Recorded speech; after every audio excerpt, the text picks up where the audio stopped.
Call the International Falls Cooching County Airport Commission meeting for June 20, 2018 to order. Anyone in the audience has public comment for the Airport Commission this morning? Seeing and hearing none, we would move to the minutes of the May 23rd, 2018 meeting.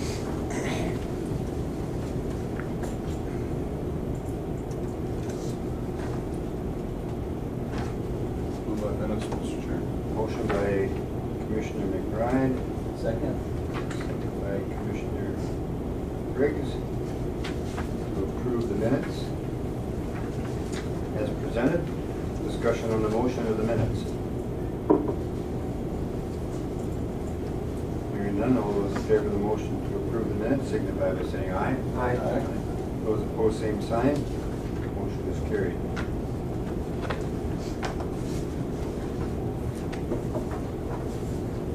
The financial statement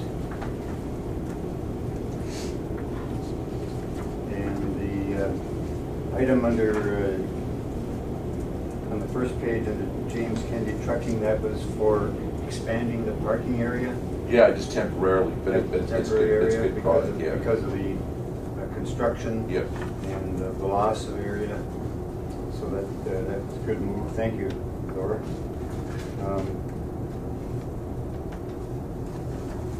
Who is multi-electric? Do you have any idea what that one is? No.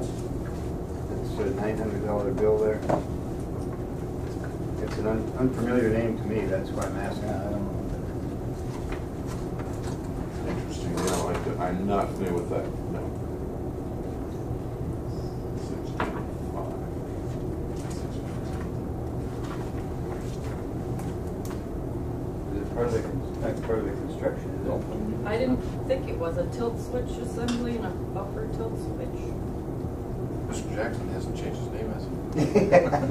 Multicultural? Yeah. Yeah, I'm sorry. Thank you.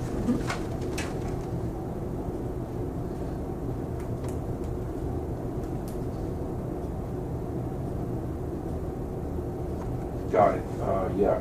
It's for the pappies on the 1 tree. That's Oh. it. There you go. Sorry. Yep. Happies? All right. Yep. It's a tilt switch, so if I may divulge the name, there's a sensor in the lighting box that, okay, so it's be angle up, okay?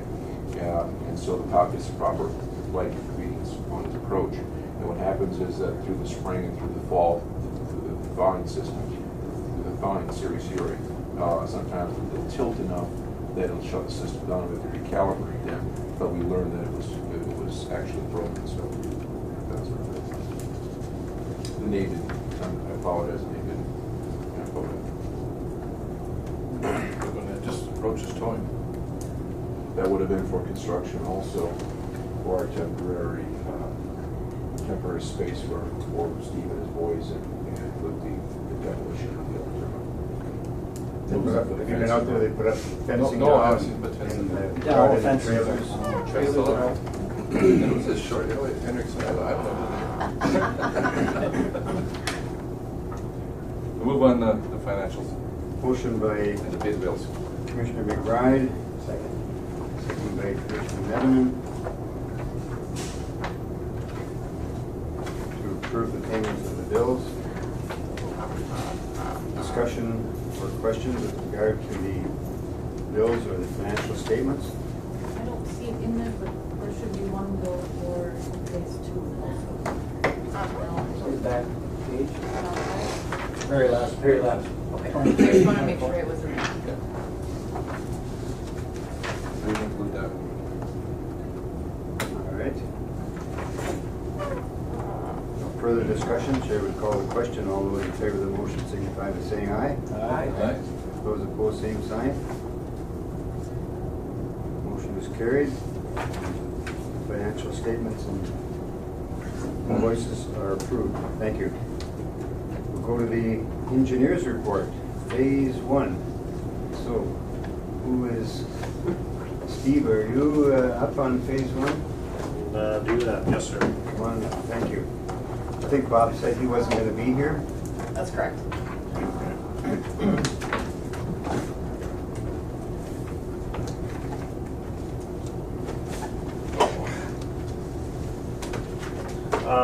you a quick morning. Morning. Quick rundown on the phase one. I'm working with your group on a project. sewer project. Oh, you are? Nice up my mornings lately. Well, it's going well. Yeah, it's going.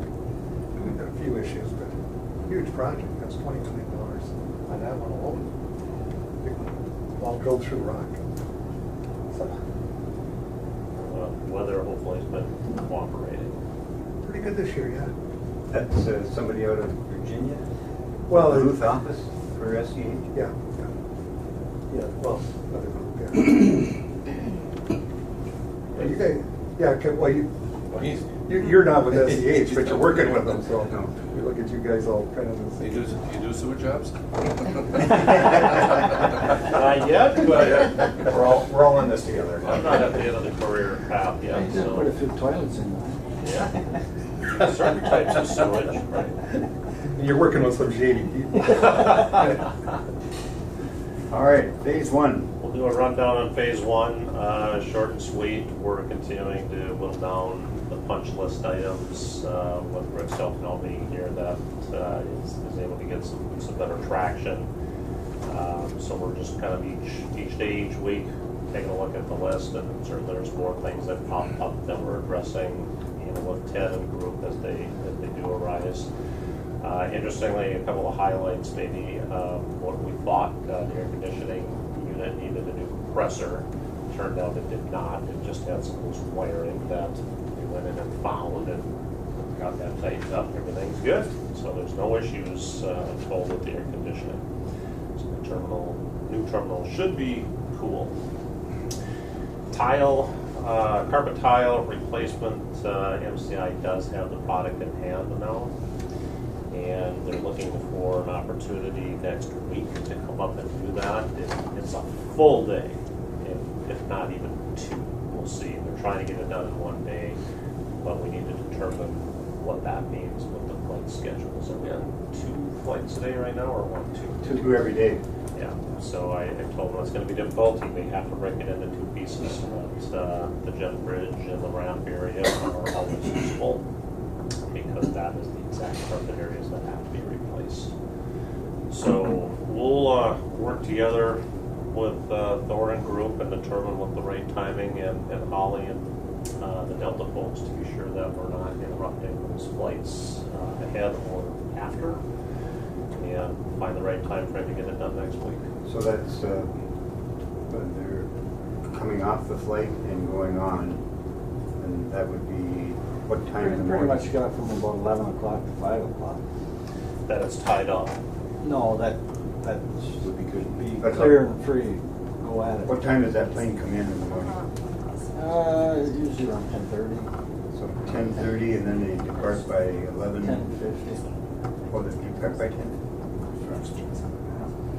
If everything goes as planned. So it may only be about a half an hour to And prior to the flight, how much time before the 10:30 Oh, flight?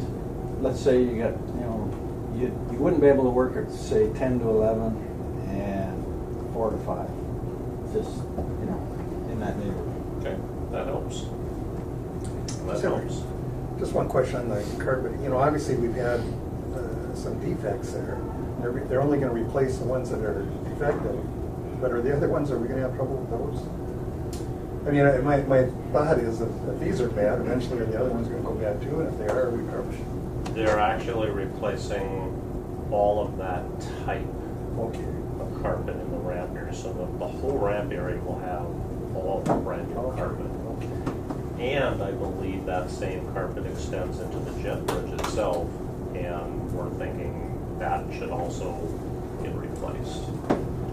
And then that same carpet is in the 2 main entrance vestibules coming into the terminal. The issues at the vestibules are to a lesser degree, but we have noticed some of that curling up also. So their hope is to come in, get all of that done in one day. Other than that, the jet bridge, maybe that's a good lead in on those corrections. Air Bridge and their crews were out roughly a week and a half ago, and did the miscellaneous repairs and warranty correction items that were on the list, or maybe I should say most of them. There's still a couple items we're talking with them about. There's a neoprene wear fan, I understand, on the rotunda base underneath that they feel is not necessary, but if that's the screeching sound we were hearing, you know, initially, we're gonna keep the pressure on them to get those neoprene pads back in there. Otherwise, it'll take a lot of grease.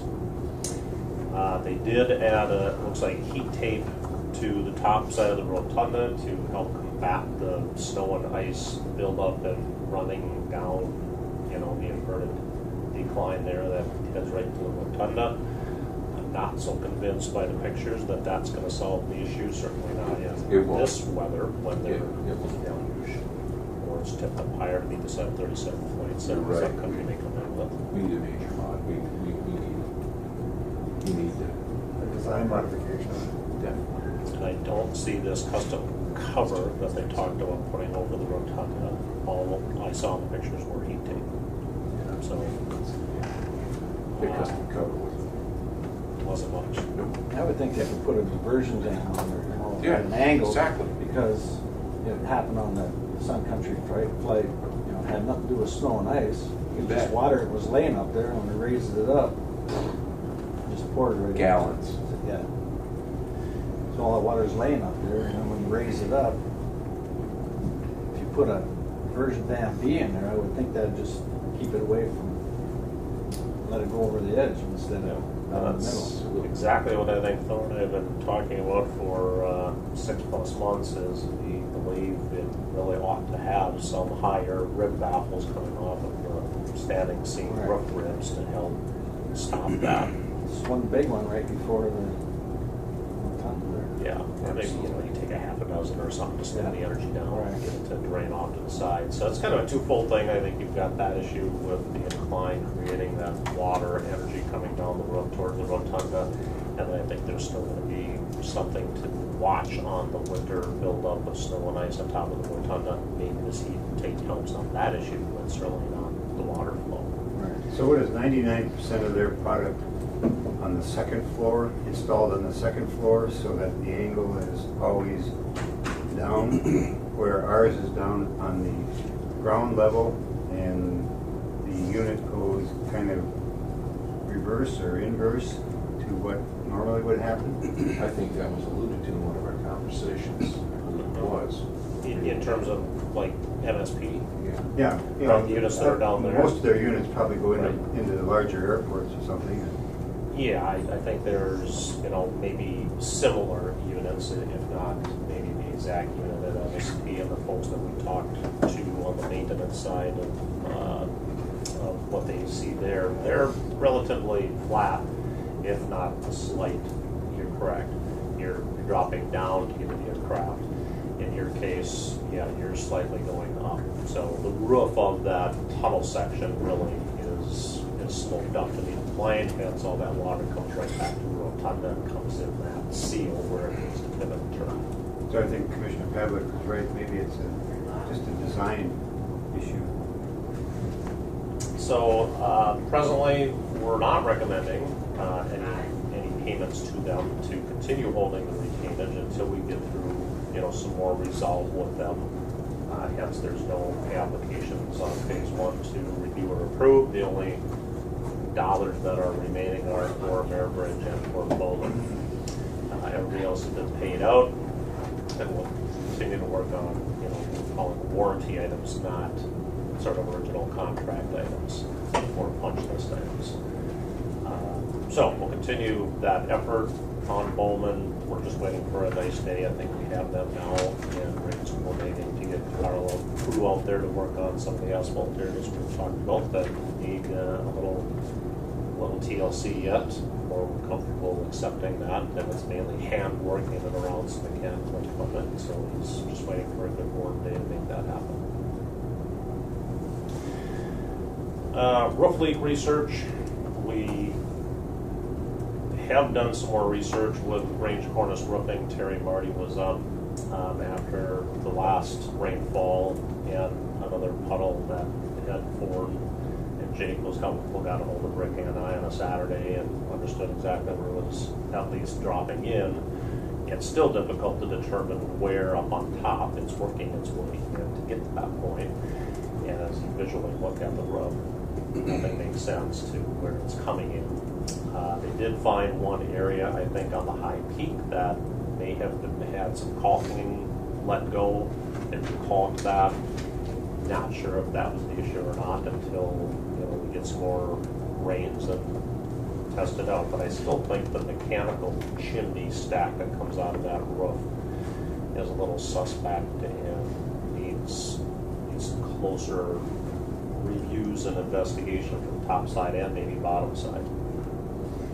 And the bottom side is a little more difficult because to see that, you have to go above the ceiling area, above the bathrooms, in the secure gate lounge area. Right above there is where the chimney stack goes up to the roof of mechanical systems. So we're going to continue looking at that closer. We are, for now, going to go ahead and finish the engineering effort that we talked about in terms of getting information to price adding a snow melt system. So at least we have that.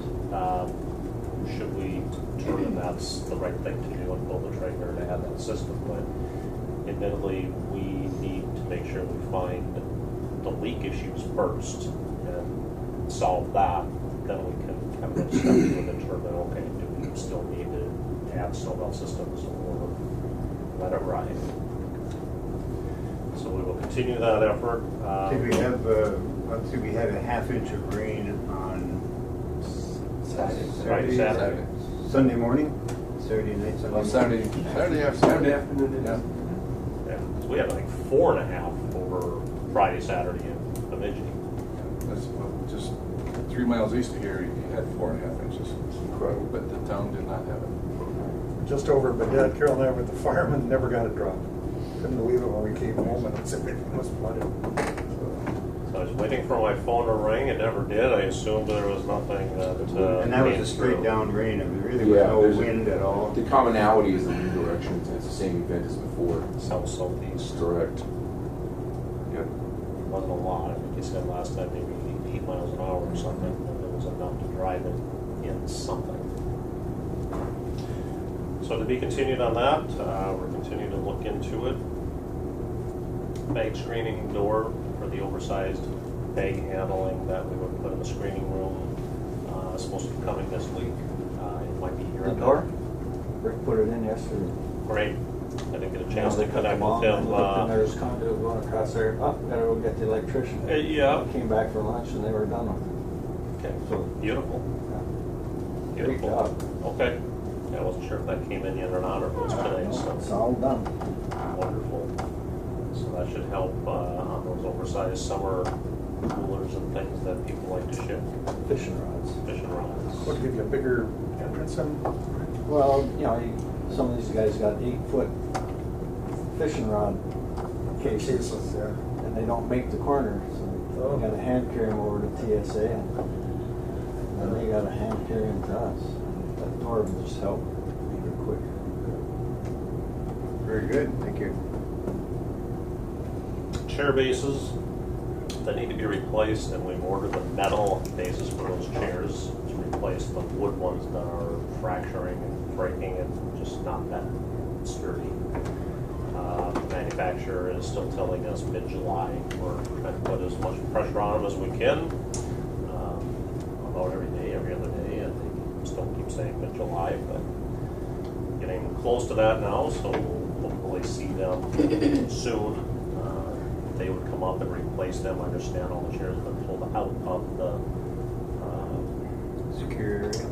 well, yeah, they're up on the mezzanine now, is what I think Wick had said. They were not in the room that they were stored in behind the rental offices. So we'll get them down and, I don't know, maybe we put them in the old terminal or something, so it's easy to access once they do show up in mid-July. I do not have an update on digital signage advertising unless Kyra heard anything more from Nate. I know he was still trying to chase Justin Shipley for a another comparable price to the one we already have from Hanson Electric and Allstate. Didn't hear anything from Nate this week, so I'll go ahead and call Justin myself and see what we can do to get that extra proposal to compare. No payouts this month, so we look forward hopefully to next month on phase one to get Amira Bridge and Bowman, provided we're comfortable with Amira Bridge's final corrections if they can get back out here. Otherwise, we'll continue to hold that for now. Kyra and I talked about our overall phase one budget sheet. If she can confirm those 3 line items we talked about last month for maybe her time and fees that you want to capture as part of phase one, cost, legal fees, and if there are any, and builder's risk insurance costs. I'll get those from her, we'll plug them in, and she'll have a better snapshot then of what final dollars are at for phase one. And I think that's my quick hit on phase one. Phase. So Bowman, you think you said Bowman? And Yes. where are we with Bowman? Is he been out there? Or? Yeah, he has. We actually met with him last month and reviewed the areas that were in question. And again, it's kind of around the mechanical equipment on the southeast side, right past the security that you transferred through. It's a lot of handwork around the mechanical equipment there that he's going to try to heat up and pack better, and maybe add a sealer on top because of the aggregate that seems to be more prevalent on that top surface. So, I know, Sean, I don't know if you were there, but Bob was there, and we met with Bowman. So we're just waiting for him now, really, in June, some good warm weather. He can come back and do that. Okay. We have a whole back on You're not a lot. There's a couple $1,000, I think, on retention that you're still holding that forward until that is complete. Correct. That really is a punch list item. Yes. Plantings, was there anything on plantings? There was. We're, well, maybe that's twofold. So we have set up what we call an 11-month walkthrough of the whole facility, which is roughly 1 month prior to your 1-year warranty expiring. We're going to do that in August, but in the meantime, we didn't want to maybe wait that long to look at the plantings. So Dave Clark with Bloomer's Garden Center in Grand Rapids will find a day here probably within the next 30 days to come on up, meet with Rick, walk through plantings, make a recommendation on what's going to be okay and what's not okay, and get some replacements done. I think the dogwoods in front are getting a little, I'm not so sure they're going to make it pretty dry. Bloomers. What a nice touch. Bloomers. About the same thing. Yeah. So he's a pilot. He'll probably grab his plane and fly up on a nice day here in the next couple of weeks and take a look at those and make a list. And then speakers, was there anything further on speakers? Sure. Yeah, we did meet with Holly last month and ran through what it is that seemed to be, we all listened for some of just the poor sound quality that seemed to be coming out of the gate lounge speakers and maybe some of the other speakers as well. Nate, our electrical engineer, actually went up onto the mezzanine, and there's a microphone there that feeds directly into the fire alarm system. The speakers for the fire alarm system are the same speakers that she uses for the sound.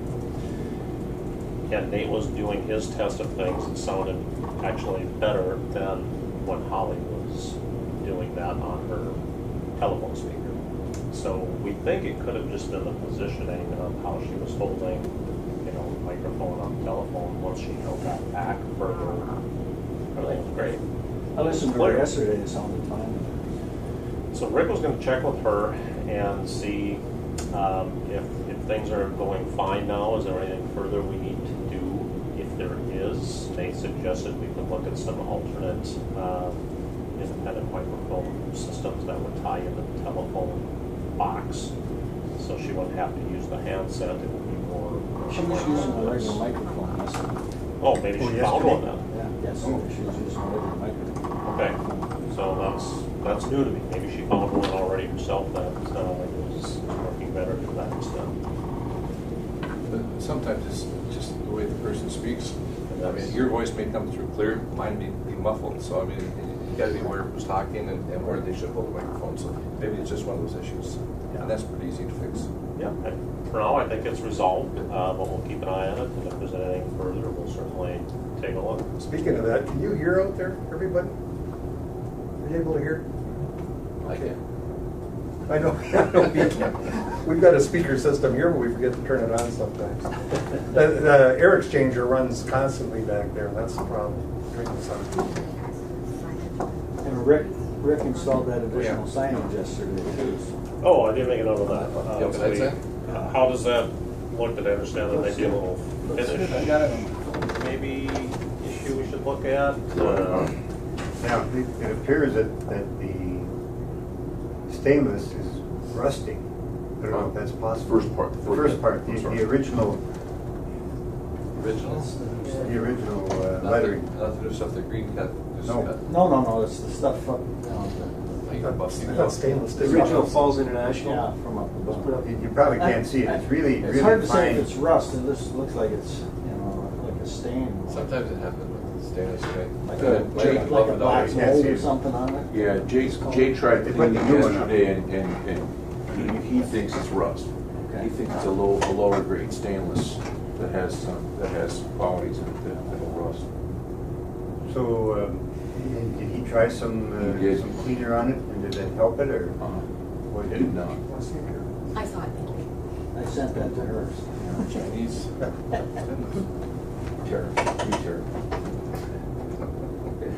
We'll take a look at that a little Pre-terror. closer. Let's not go there. That'll segue to the border. Looks good. And the way they put it up was pretty neat because they had the cutout, the letters were individual, but what they had cut it out of the plate, they used the plate to put it up there so that you get the letters exactly the way they're supposed They probably had it all, spacing wise. they probably had it all calculated. It has to look good for a year. Well, the year isn't up until lockdown. Well, September, September. actually October 3rd was the completion date, so, yeah, we've got some time. We'll definitely take a look at those letters. If there is a finish thing that's not normal, that frankly should be a warranty issue that the original signage company in the Twin Cities, Sign Nation, I believe, should be able to take a look at and correct or replace. Bob, did you look at the new install? Yeah, and I don't know if it just needs cleaning. Okay. It had a lot of handprints and so forth, and so I don't know if that's gonna take care of it. But the new piece that we just added on there, where they appeared to have, I don't know, on the backside welded or put something that was gonna hold into the wood. Pins. It appeared like there was a bump there when you looked at it. When you touch it, there's nothing. I mean, it's as smooth as the rest of it. So I wonder if it's a heat issue. Yep. Well, they welded them onto the backside and then transferred through. It would be transferred through. And I don't know if that'll clean up when if we take and put some, you don't think so? It would buff out, but everything around is gonna buff out too, so you're still gonna have that little. It'd be marred. Anytime you bet on the backside of anything like that, Yep. any metal, you're gonna get a stain on the other side or an Little imperfection. bluing. Yeah, you literally changed the. You start separating metal, nickel from the So steel. the metallurgy has changed? It's still probably a little bit. And if you have rust Let's issue, I'll that's take a what would look at happen. it, but I get it all clean first and then see what we think. Anything else on phase one? I mean, there's other miscellaneous punch list items again that we're working through, but that's the. If I may ask Brian, your opinion, how is the AC working now? Seemed to be fine yesterday. Seems to be fine yesterday. Please share with the group the issue with the air in the garage, what we're doing there with the temperature in the garage now. We don't, there is no. We just close off the doors and leave the big doors open. So, yeah, there's We no. really don't need air in the garage. Right. And keep the other doors closed, so the office and everything stays where you want it, where you got it set. Good. But now we're temperature's good now? As far as everybody I talked to, we're not worried about the garage. Okay. Yeah, the garage itself, I'm not sure that had air conditioning, I don't know but if it leaving does or the not door either. open to go to the office areas, that would have brought some of that warmer and more humidity back I think we in. got it under control. We probably got it. That door should be Seems fine. closed, Yeah. yeah, because of that climate control. All right, further on phase one, any other questions? All right. Phase two, as some have seen, we're mobilized as of June 4, getting things organized and our construction boundaries set up. As Thor mentioned some of the parking things that were displaced. You've done some temporary standby areas that help. That displacement, the fencing is up, and our trailers are set. Now what we've intended all along to do is to kind of work on, for the next month roughly, the electrical pieces that need to get put in place prior to tearing down the old terminal, the remaining piece. So your main power systems and some networking things go through that old terminal still. We're trying to get those things severed and moved and relocated so that that old terminal can get torn down approximately late July. Big piece of that is the new electrical vault that has to get put up first to be able to transfer the power to that vault. There's some equipment regulators that are going into that vault that are scheduled to be here, we think, mid-July, based on the long lead item that we knew about and had been on order for quite a while now. So assuming that takes place, we'll pop the regulators into the vault as instructed. Mid-July, take care of that transfer of power out of the old vault and the old terminal, and now it will be ready to tear down. So the temporary offices that we needed for TSA, for Customs, FAA, and the London Bureau are there. They're set. Monday was kind of the test day, if you will, to start moving people and getting them trailers ready to go. There were a few issues, I understand, in getting the ASOS unit moved in the MTI server for FAA and the London Bureau. Ultimately, they got it done. It did cause, I understand, an hour or two delay on the flight. Apologies for that. I'll follow back up with David Leach at NOAA and the loop and understand what happened. Because he and I and Rick and the electricians all had a conference call proceeding Wednesday to make sure everything was ready to go. They knew that it had to be done in between flights, not delayed. Was there ice storm somewhere between here and Minneapolis? It wasn't a cloud, was it? It wasn't a cloud. It wasn't a cloud. Beautiful day. Yeah. But there are still some things to work out for telephone lines. Anderson's still feed, I understand, through the old terminal that need to get replaced or moved. Your VOR building has a line that will also require FAA notification to move, so we'll coordinate with them and get that in the works.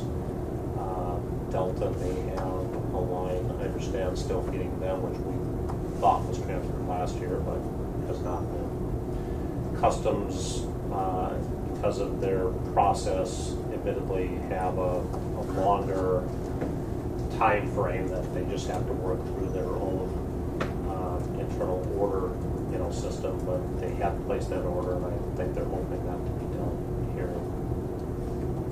second week of July. But anybody who, frankly, is the owner of those lines, the old lines, in terms of Frontier's billing purposes, those are the folks that have to make those calls to enter in the work orders. We can't make the calls because we're not on the billing sheet. So we'll find out exactly who to talk to with each entity and get the work orders in so that everybody is cleared and transferred and truly out of the old terminal by the end of July. Once the old terminal starts coming down, we'll start cutting in the new footings. We got some dirt to dig up. If you recall, our soil correction issue on phase one, where we thought there wasn't much to deal with. It turned out the whole building had to be cored out. In phase two, we said, okay, well, let's anticipate the same thing, then extending on the new addition. So we need to core now, replace all that dirt, come back up, get our footings installed, precast wall panels from, this will be a Moline concrete in the Twin Cities, which is different than the original vendor, Fabcon. We're working through the panel finishes to get a good match on them. We're trying to anticipate them coming in probably late August, early September, to get those panels stood. We'll follow suit with structure and enclosure and work through the winter months. Because of our original bidding cycle, we had hoped to, had it been a perfect winter and spring, you know, be out there in early May. We knew that was going to be a challenge with the winter we're having, so we pushed that back 1 month to June 4, which means the tail and completion date also pushes. So all of the contracts that you issued for the prime contractors now need to be adjusted for that time frame. We're getting a change order ready for all of them. It's a no dollar thing. It's just a time correction, giving them another month on the tail end since we started a month late.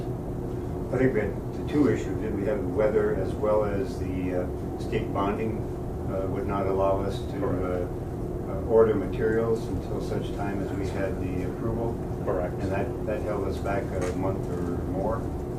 About a month. Yeah.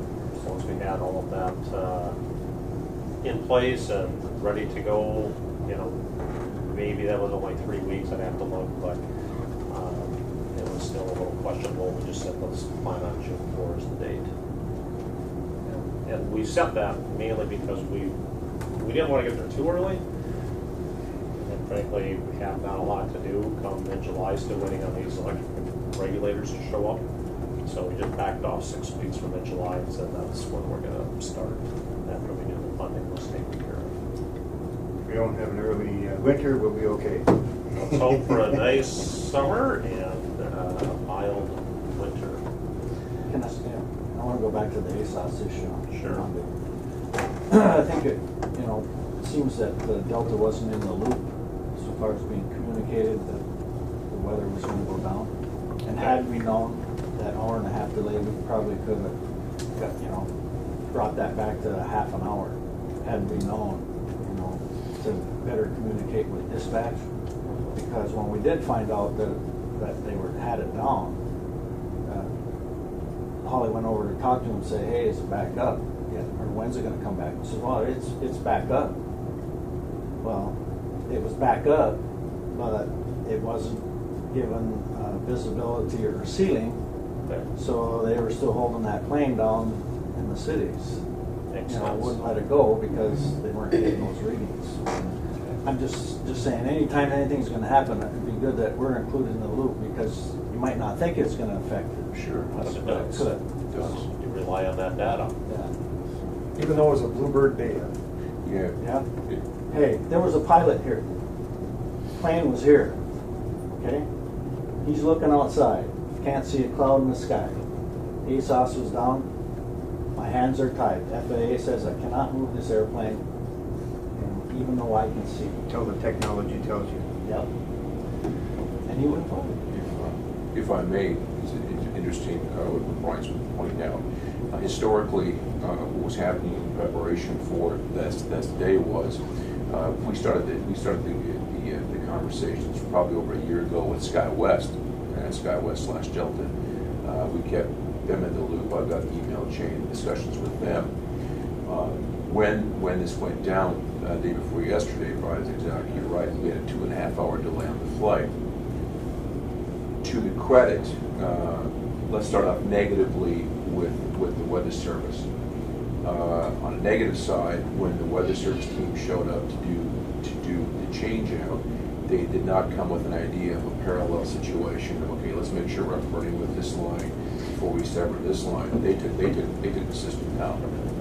They took everything down, and so it came to our attention that okay, the ASOS is offline, and so we went and talked to them immediately and said, hey, obviously you guys are going to be up and running. The first response was, well, no, you're going to be down for a week. And I said, no, I can't do that.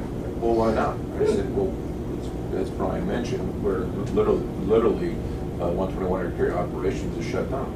It's irrelevant. To the credit of the new boss, David Leach, who was up here, he realized that there had been a colossal mistake, which was frankly led by the National Weather Service.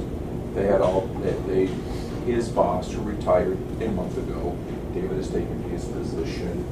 To David's credit, he said, Thor, I'm really sorry, my boss retired a month ago, he did not tell me this, but he said, I'm fully responsible. To the credit of David Leach, at the Weather Bureau, he performed miracles. The system right now, we got it up and running in that time frame. It's literally duct tape and wire and tie wraps, I promise. It is, we made a new ASOS antenna transmitter in about 2 hours time frame. It was not scaled. There was literally piecemeal together, to David's credit. Another person who was incredibly helpful in this was Ted Billman, local Falls boy, originally Ted from Frontier. I called him that evening. I said, Ted, we have a serious issue. We've got these landlines down, and we need, we have. And next morning, he called me over dark 30, was on the job that morning and yesterday morning, and said, how can I help? He was very, very helpful. But there was a communication lapse with the National Weather Service was the primary, because I took for granted that SkyWest Dispatch, i.e. Utah, was going to share the information with the local folks and say, okay, we're doing this now, this day, etc. The great news is we were down for 2.5 hours, not a week. And so we're up and running at 100% now. And through those meetings that Steve alluded to, I think he termed, we had everybody on the exact same page, and we won't let that happen again. Because there's going to be other issues that could come up with the phone lines, the internet, or whatever. Oh, because our right. scanners go feed off of that. Absolutely. And if they take that down, our scanners aren't going to, we won't be able to scan bags. Exactly. In and out.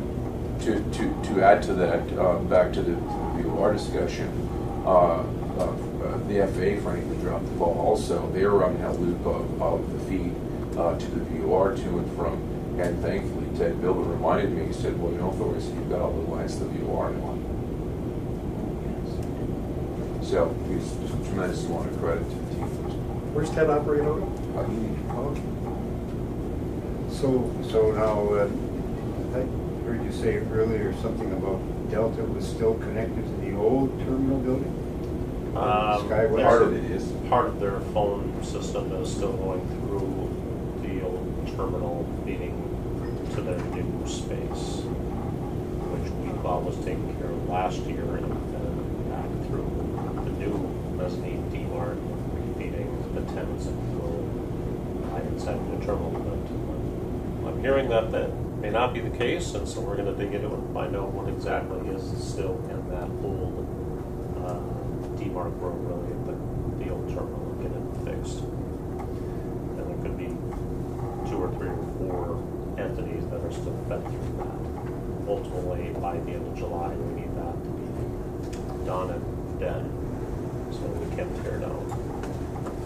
So, yeah, I need to take some responsibility in the mishap also on Monday, and maybe not following through with Rick well enough to be sure that our communication path with everybody that is involved was clear and being relayed to you in a timely fashion. So apologies for that. We're going to lessons learned, regroup, recap what happened, and make sure we're not going to repeat that same mistake, so that we are going to have a good communication plan prior to any kind of a shutdown coming up.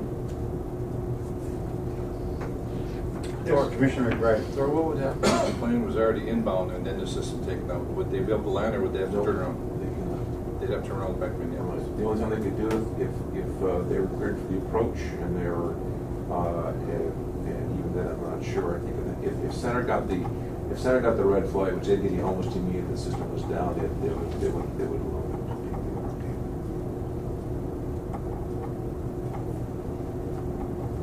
All right, further on phase two. Really just having started, there is no pay applications for this month or last month, so your anticipated time frame for a construction thing that's happening now, that pay app cycle will come at next month's meeting. So it'll be really for the month of June. All right, That's really it for now on phase two, keep our fingers crossed in the meantime. right? Great. What is your plans for the day now? Are you staying for the CIP meeting at all with FAA? I don't know if you need to. I can if you need. I'm just gonna go out I and think- spend I some think time so. on site with Rick and the crews and, Yeah, no, I think that would be more productive okay. for you. Because I think that the CIP meeting is going to cover mostly the runway reconstruction and maybe the purchase of a few pieces of equipment is what I think we need to probably focus on. Brian's gonna be absent for a while. For a while, yeah. When I get back. I'm gonna go to that wastewater meeting in Ashburn because we're setting all the parameters here. Once we start to tear down the old, I think you're gonna hear some negative stuff. Because I've read of other people say, what do you mean you turn the building down? I don't think the public understands that has to come up for the phase two. So we're probably gonna hear a little bit of negativity on that. Well, and the, the cost of remodeling and trying to make it for the Customs and Border Protection, who require a much larger area, it wasn't gonna fit. Cost effective. Did we ever get a meeting room out of this plan? I Yes, can't we remember. will have a conference room. There will be a small office for the airport, the TSA office, National Weather Service, and Customs. Customs, correct. And all three will have It turned out good. offices. I remember we were making cuts trying to make everything work, and I remember. And a cock for Kyra. SCH won't get caught in traffic between the airport and here. Sure, it's a good thought, but when we do start demolition, maybe to invite the media there and then cover that conversation as part of it. Yeah, I've heard common people say, what do you mean you're tearing that down? It's a perfect good building. Well, you try to explain that, it may be, but it just doesn't fit. It costs you more money to refab it than it does to build new, and it doesn't make sense to put it into a 30, 40-year-old metal building that, Yeah, so yeah, they rebuilt the arena, I mean, just Yeah. over time. It was the right thing to do, there's no question. The bones, You probably maybe. save money on the air conditioning and heating of that. Yeah, over with 20 the years. lighting and everything. Correct. Yeah, your bones are probably okay, but the rest of what makes it operate are aged and the replacement cost, retrofit all of that. Doesn't make much sense. I believe you went through that whole scenario and that decision back Yep. in 2013, 2014 to do a full terminal replacement. That's what we're doing, right? It's just had to be split up into two different fiscal cycles, so we did kind of a 2/3, 1/3 thing. So now we're on to the remaining 1/3 and finish the story. Well, then I think the electrical, new generator, able to, for emergency service, all of that is just going to be upgraded and new. So I think we would be in a much stronger position to continue air service. Yeah, technology, everything that's changed over the years, it's a new plan, right? It's gonna take care of it for the next 40, 50 years. And we hired a watchdog, good thing. And a good one. Good one, that's right. Exceptional. Thank you. Any other questions? Oh, appreciate your good work. Thank you. Thank you. Thank you, Steve. I'll head over to the airport and visit with Rick. See you over there. All right, we'll go to the next exciting piece of the airport, triggering event master plan. Hold on, you got something, you got payment and maintenance first, don't you, or is you guys Well- movement first? Pavement maintenance, no, that's right, okay, we'll jump around. Yeah, we're kind of mixed up. The agenda has the triggering event. Oh, I'm sorry. Well, that's all right, we can do the Yeah, we got triggering, the whatever. overview of all the grants. Yep. Grant. Yep. So- Yes, I think, yeah, you'll be like kind of talking. Okay. All right. You guys are up. So, pavement maintenance project, of which we had a bid opening yesterday. Sean? Sure, yeah, Benita was able to go. So I guess we'll jump right into that. I mean, do you want to talk about? That makes it up because we can. That's okay. I think we can revisit back when we talk about the grants. Okay. John, we noticed she always makes you come up now. Oh, I know. She says- I know. Yeah. That's the age thing. It's it's a slow transition. Let me pass it over. Sure. Except I'm not that much younger. So we did have the bid opening yesterday, and just recapping the scope of work. What we're doing out there is kind of a continuation of this ongoing maintenance that we've done probably for the last half dozen years or so to try to key in on some of those bad spots to make sure that the pavement is still safe for aircraft operations. So this year the focus is on some of the tie-down areas. What happened over the winter, and we've seen these type of things happen in the past, is the pavement immediately around that tie-down area kind of dips a little bit. We've been correcting these things. It's just the uniqueness of the soils and the water, the underground water in that area that kind of contributes to this. So we're just basically going to cut out the area around it, replace it with new pavement, and then make it all smooth, because the issue is, if we get some, the plows get caught on it, the aircraft's tires go through over it, and you get the big bump there. So that's one piece of it, some repair and replacement with the tie downs, and the other piece of it is just a kind of a robust crack seal for some of those larger cracks and joints that open up over the winter. The good news is, Kyra and I about gasped when the first bid was open, because it was Farner and it was very, very low. We've kind of become accustomed to seeing higher bids up here because of location and because it's sort of a smaller work element.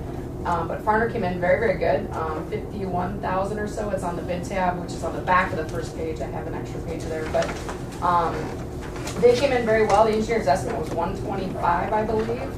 We had bids that basically went 50, 30, 130. I'm sorry, 50, 80, 130, or 140 or so. So the Farner bid was quite good, and we're happy about that. Farner's done good work for us in the past. They kind of specialize in that pavement maintenance type work. So based on that and our experience with them and the good bids, we recommend award contract to Farner. Move. Okay, motion by Commissioner Pavlik to accept the low bid of Farner asphalt sealers at $52,184 to do the repair work, joint repair work at the airport. Second by Commissioner Nemeth. Discussion on the motion or the bid?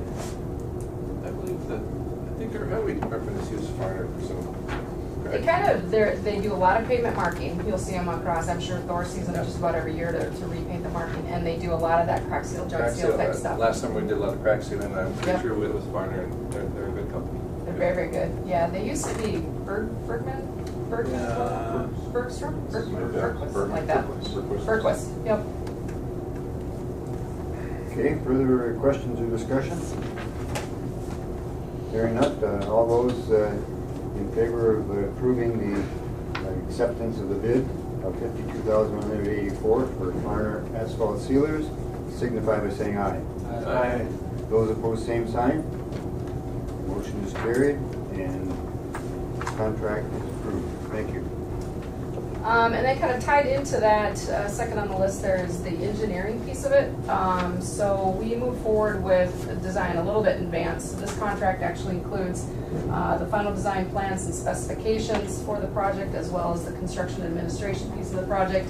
And then Sean and Casey will get to this when we talk about the grants, but it's also the closeout of that entitlement grant that we've been talking about that will ultimately include snow removal equipment as well.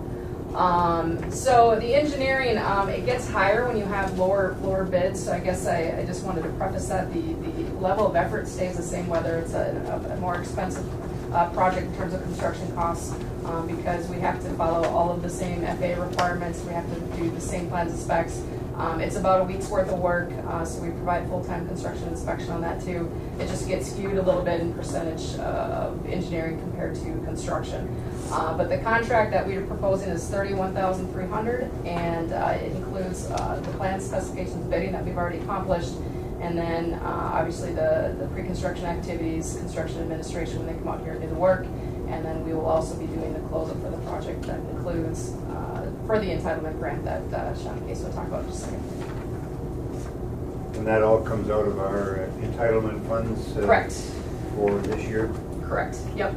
It's the initial grant that we'll probably be working on and have submitted by the end of this month. Well, since we've got such a good low bid, this will work very well then. And I guess for reference, we had about a $200,000 CIP number, and so we're coming in quite a bit lower than that. Commissioner, yes, we would need a motion to approve the contract proposal from SCA for design and construction of the pavement maintenance project. Motion by Commissioner Nevenin to approve the contract with SCH for $31,300. Second by Commissioner Hadley. Discussion on the motion for the contract. Chairman, if I may. Please. This is also 95% federally funded, 2.5% state funded, so the local share is 2.5%. That's part of it. Yes, indeed. I said that. Further questions or discussion? It's good, it's good for this whole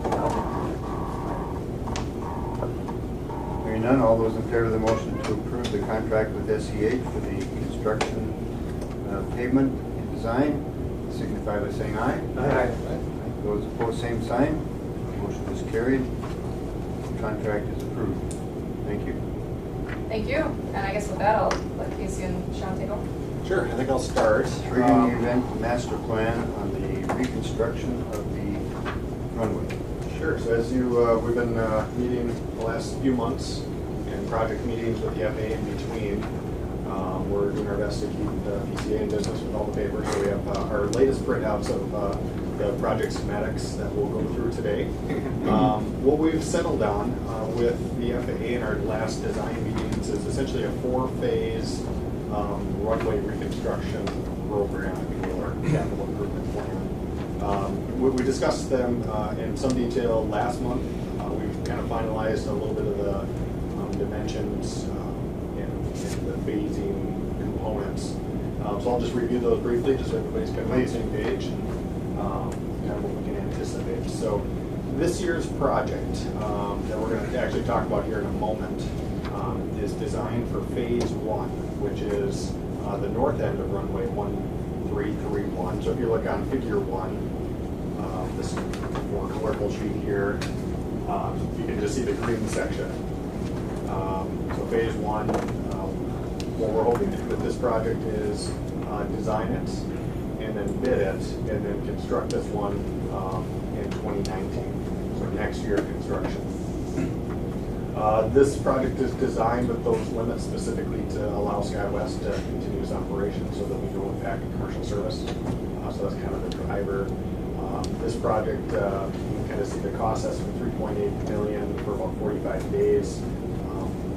The FAA has been very supportive of this project and kind of capturing some of that additional funding that Congress and the President put out, the $1 billion for rural airports. So it's to be seen if you'll be actually capturing that money or if your project will be a result of another airport needing money. So depending on how the FAA allocates their money.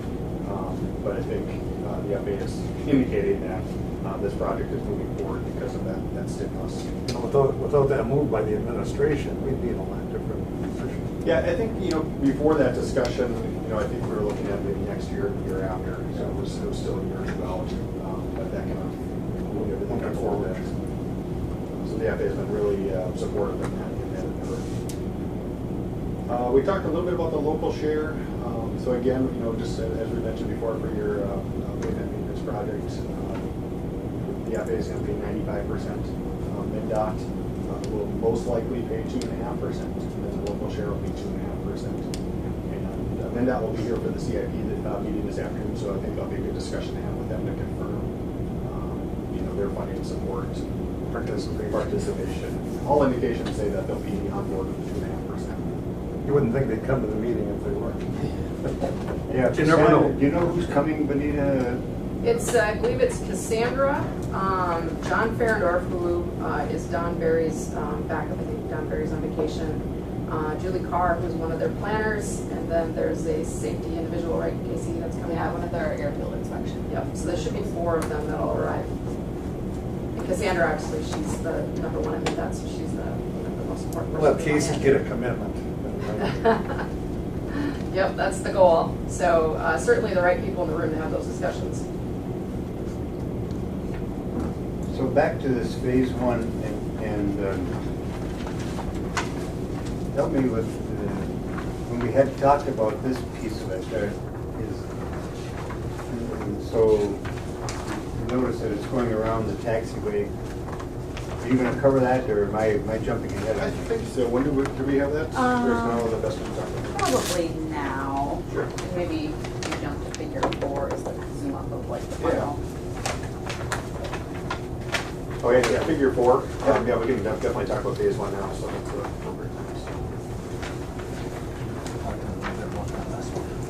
So this again, portion of the project, the limits are the 1,000 feet of runway, the blast pad reconstruction, and then taxiway Alpha 6. They wanted at least out to the RSA. So when you're inside the RSA, you have impacts in the runway, so they want to get outside that so we can solve any sort of impacts there. And then we want to go another 50 feet just to avoid that impact and help relocate the whole line for the runway as you come in. So the whole line is to be specific, 262 feet from center line. So we'll have to go just a little bit further out. So there are some pavement geometry changes. I think that when this, we discussed some of them before. Like right now, you have a taxiway that's 60 feet wide, and with no shoulders. And the FAA is supportive of a 50-foot wide taxiway with 20-foot shoulders. So you actually get more pavement just as you get the shoulders. But what has changed is as aircraft turn, you have your billet design onto a connector and then onto the runway. That geometry has changed since the last time your runway was reconstructed or designed. So there is going to be some pavement lost and then some pavement gained on how that works in that area. You have anything to add, Katie? Yeah, and I think, Bob, you were asking about, I think at the previous meeting, both our previous, maybe last month here, and our last FAA meeting, we had talked about, if there were potential to, Sean kind of talked about the fillets, the way that the pavement curves has changed. So if we continued all the way around to the area that Bob is showing there, from a more of a construction phasing feasibility standpoint, tying into the existing taxiway, it made a lot of sense. But the feedback we got from the FAA is that because this is in their world a little bit of a pop-up project and that it's kind of, obviously we weren't planning on doing it this year, they really need to keep it tagged as runway work and not taxiway work, where everything in the RSA can be tagged as kind of more related to the runway. So if we start getting out of that, they worried that it would drop the priority rating of the project, even though, they definitely supported from a, constructability standpoint that yes, that does make a lot of sense. But unfortunately, we do need to just limit it to the area just beyond the RSA. And we do have some figures for our conversation with FAA this afternoon, more in depth on once we do that, how do we tie that into the existing taxiway and still make it work for all of your existing larger aircraft to make that turn. So we've got some figures for this afternoon that we'll go through to kind of show, with limiting how much of Alpha 6 we do, how it ties into the existing taxiway. Well, and so the hash mark here on the latest version, will that be 2 minutes? That is currently proposed to be removed. Now, I guess one thing is that what we show here on figure 4 in today's meeting packet, so this is what the FAA will pay for. There are opportunities to pave additional areas, so if you wanted to pave into that hatched area, that's a good conversation we can have with MnDOT today if they would potentially support, some additional area with MnDOT dollars. And you can always obviously do it with local dollars. What we're showing here is more what the FAA from an eligibility standpoint would support with funding. But we could explore additional pavement. If I could, Mr. Did that have something to do, as I recall, there was a conversation and they were really strident on having the aircraft come in at 90 degrees, so didn't want shoulders, so they're veering off. And did that play into that? It adds a little bit just on the standardized geometry for aircraft turning onto runways. However, the discussion was around the C-130s that are coming in here, and Needed more. I think it would be helpful to have more pavement there. Correct. Is that Right. Yep. By technical definition, if I may jump in, the formula it's semi-complex. It's a distance between not only is a distance between the nose gear and the main gear, it's also a distance between the cockpit and the main gear. And is there also a height play in that game? Is there a I think it's just as the wheels, as the aircraft navigates. And what we learned through this event was that, strangely, the HERC actually helped us in the sense of pushed into another category, even though what your experience with the aircraft is that it'll turn time. But because of that distance between the nose gear, the main gear, and the cockpit position and the main gear, it put us into, for the sake of the conversation, from a category 3 to category 4. Is that correct? Yep. Yeah. So that's the angle we're working on. But And I thought that, if I recall, the FAA had said something to the discussion that, well, if you only have an occasional C-130, then we're not going to do what we've got there. But I think you had pointed out that we're looking at probably a C-130 every month. yeah, exactly correct. I used to jump on a C-130s in Fort Brady. Is that what happens? That's what happened. I saw It was those night jumps where you end up in Without a parachute. That makes sense. There's a lot of truth. Yes. Yes, I think that's the discussion. I think that'll be helpful this afternoon, especially when we can look at some of the aircraft that Casey will have. You'll see the turning radius of aircraft. Taxiway design groups go, what your approved taxiway design group is 3, and that's based on the Embraer. So a future commercial service aircraft that you're going to have. The FAA has very strict criteria to make that your critical aircraft. You got to have 500 times. So it's, occasional use of an aircraft that needs more pavement isn't what they would use to justify funding. Right. So it's not to say the need isn't there. It's just that's how they define their funding scenario. So there's TDG3. TDG4, the only difference is you have wider turns. So the aircraft are a little bit bigger. As the aircraft moves through a turn, the wheels, kind of encroach and need more of a fillet to get around. TDG5, which is a much larger, you go from a 50-foot wide taxiway to a 75-foot wide taxiway, and then those turns are even larger. So those are kind of the very generic differences. And a 3 to a 4, which is kind of the two that we're teetering between here. Sean was saying it's really the turns that have differences. It's still a 50-foot wide taxiway for both a 3 and a 4. So for the long extent of the parallel taxiway, there's no difference 3 to 4. The difference is just on those connectors and the geometry of the turns. And correct me if I'm wrong, is that on the level 3, that by technical definition of design will handle a 737-800. Correct. I believe so. Yep. I've Which got is all interesting that it'll handle that, but again, by their standards, because of the design of the aircraft, the purpose of making the turn, even though basically. And the other angle we played is for snow removal and what have you, and with the wetlands, and we obviously do as much asphalt as we can for those needs. And we discussed, I can't remember, we discussed the 757-200s too. I don't remember that, but I think that's a 3, not a 4 either, which is interesting.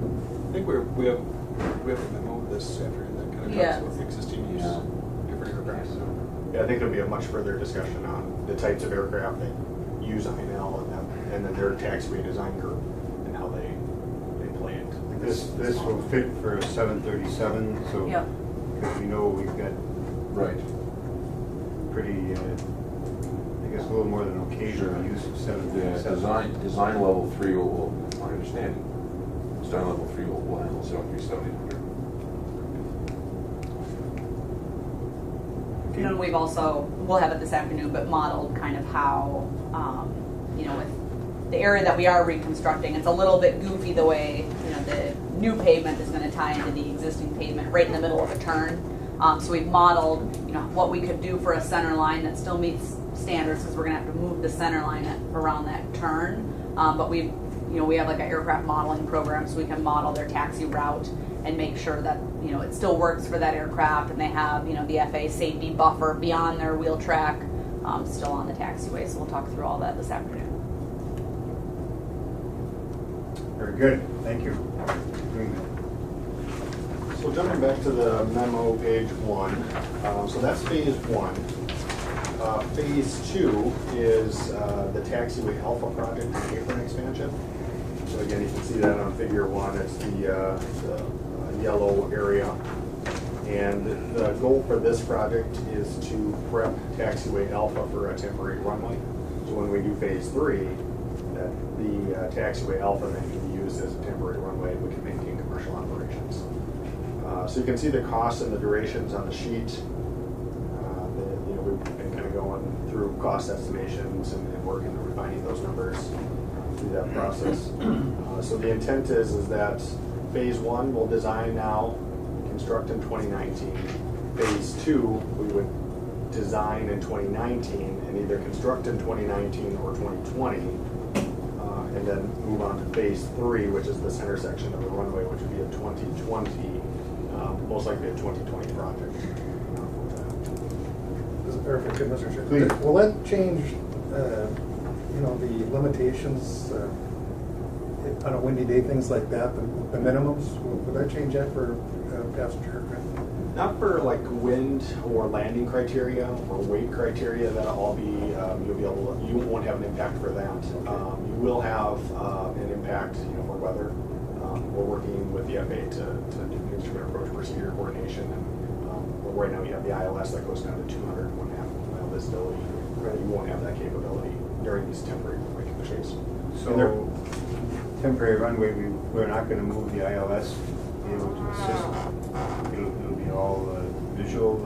Yeah, for the most part, it'd be visual, and then there might be some sort of GPS approach that the FAA can institute in that 2-year time frame leading up. But it won't be, the minimums and the criteria won't be quite as good as what you have now. So during the 70 to 75-day duration, commercial will be suspended. During the 75 days, there will be no interruption in commercial service. Yeah, That's the way we have it phased right now. We'll be able to use it, Mhm. but it's going to be visual.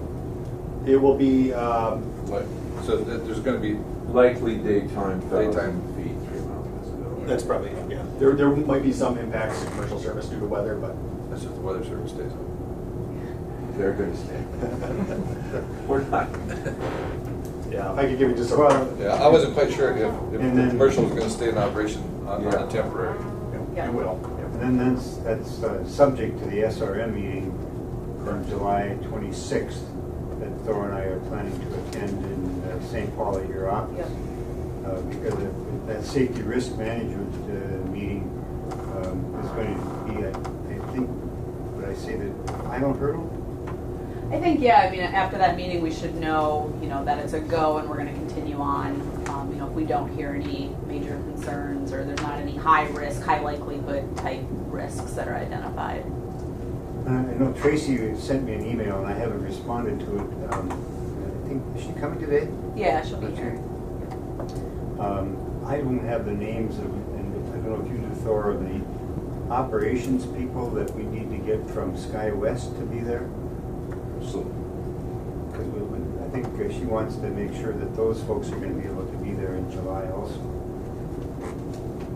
They're critical to the SRM meeting. This is the approach that the FAA is supporting at this point in time. Very much so. Very much. Yeah, and Bob, as you mentioned, there are hurdles and obstacles that, as we go through this temporary runway situation, I think we're kind of whittling away at each one individually, and for the most part, everybody's really supportive. And the SRM is kind of a culmination of everybody taking a very big picture look at it. Can we do this safely? Can the airport stay open during construction? Is the airline comfortable? Is the FAA comfortable? All those discussions will happen. maybe that was a good time to segue into some brief discussion about the movement inflation shelter regarding phase 2. When did we have the meeting last week? Last week, yep, last Thursday. So we had a meeting with the FAA, Casey, myself, who else was with that one? That was Tracy, yep, the FAA, and then Noah had a few individuals from their end, and then Bob, were you on the call? No, I wasn't on Okay. that one. Yeah, really overly simplified in order to make phase 2 work. Yeah, it's pretty good time. is that, as we discussed in the past, I'm moving the inflation shelter. Really overly simplified, the RSA safety area literally encompasses just the north edge of the existing inflation shelter. If you literally took the width of building of the inflation this time this week, for the sake of the conversation, 75 feet, 100 feet would be very safe. You're going to be out of the area and meet FAA criteria. I was very, when the meeting started off with the folks from National Weather Service, I was a little trepidation there. They weren't really on the page, shall we say, with education. They weren't the idea. Eventually they said, yeah, we can do this. The building happens to be, we did a little armchair research on it. We looked at it. The building basically sits on top of the foundation of the existing cement foundation. It's literally bolted. It can be moved quite simply, quite easily. We learned through the discussion that it is a cookie cutter building, that they're moving one now. I don't recall where. Green Bay. So as far as a lift and a move, relatively easily. Through the discussion, we asked literally, if we moved the building 100 feet, would that work? They said absolutely. And we had a big discussion about would it be temporary. No, we want to do it twice, obviously. We don't want to do it and go over and go back. It served no purpose. Just from an armchair study and kind of a broad brush look, the setbacks they need for their launching with that 100-foot move there will not be restriction on a fence line or trees or anything impeding the height restriction or the distance. What they need is the purpose originally, obviously, only 3-1, that's prevailing International Falls wind from day one. That's what the geographic location is. As where it's such, 90% of the launch is the winds out of the west-northwest. Gives them a clear launch area to the south-southeast. And if you move the building 100 feet to the northeast, you would still be within their All right, so where does that end up putting it then? Does that put it into the parking lot? No, literally one width. Literally taking the building. How about the county road? I do not believe it'll be an issue. What was the window? It was a real narrow window. They didn't care about, they were not concerned about the non-prevailings. It was really based on this distance, on having a clear launch area this way. We described over the phone. I think they had some charts, I believe, some graphs that if literally taking this building 100 feet north would still meet the requirements because of the prevailing westerly winds. And NOAA's gonna be providing Tracy, and she'll share it with everyone, all of their design criteria for that foundation for the building, as well as kind of the written documentation of their siting criteria. We just kind of verbally talked through it, and it seemed like Thor said, I think there's definitely a solution to just make a small move. But they're going to be providing all of their documentation to us, and they did say, since they're doing this same project in Green Bay, that's actually really helpful for us here because they have a process that they've identified and are kind of familiar with. Here's how much we have to move. Literally, there's the RSA, that the new safety line is right there. That's how close we are. Literally a building width. So You're that's gonna move it to the north? to the northeast. Yeah, Northeast. literally. Just I towards mean, I'm envisioning a move like. Yeah, that's what, Yeah. yeah. Yep.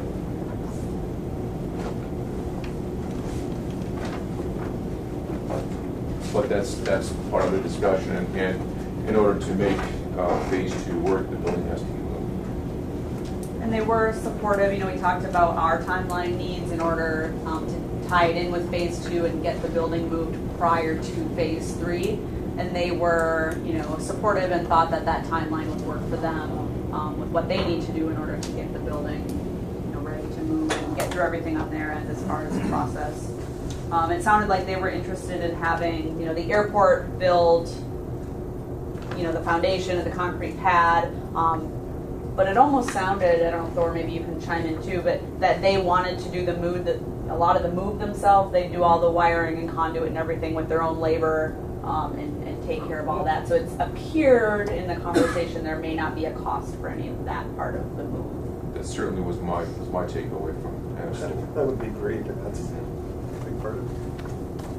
We do have a follow-up meeting scheduled for June 29th at noon. NOAA and FAA and then us will send out an invite for that. I think Tracy still might be confirming that, but that was kind of the tentative date that we had discussed, just to kind of follow up. I know the NOAA staff were going to bring more people in on their end, and we'll continue to dive in. So when does that have to occur?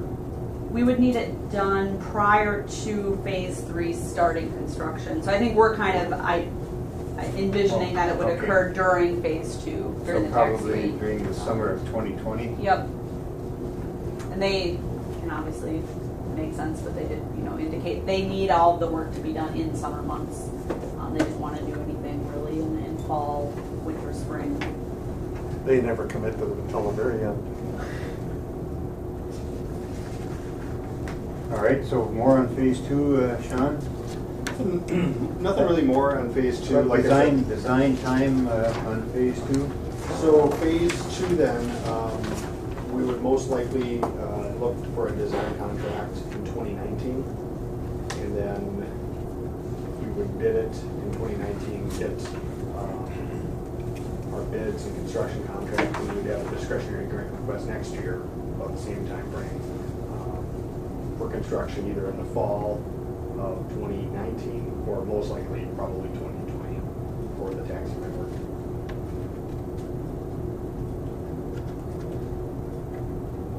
So you think there could be a project in 2019, a construction project? So the construction, it always lags 1 year, and maybe next time we'll bring a little chart that has a schedule or that might be helpful for everyone. So phase 1 is going to be designed this year, 2018, constructed in 2019. Phase 2 would most likely be designed in 2019, constructed in 2020. Phase 3 would be designed in 2020, constructed in 21, and so forth. I think that's probably the most efficient way to do that. You could combine it, bid it, and construct it in the same year, but then you have to have 2 projects in 1 year. I think that might be a little much for all involved, as much as everybody wants to be done with construction. It might be, especially the scope and scale of these projects, it's quite a bit.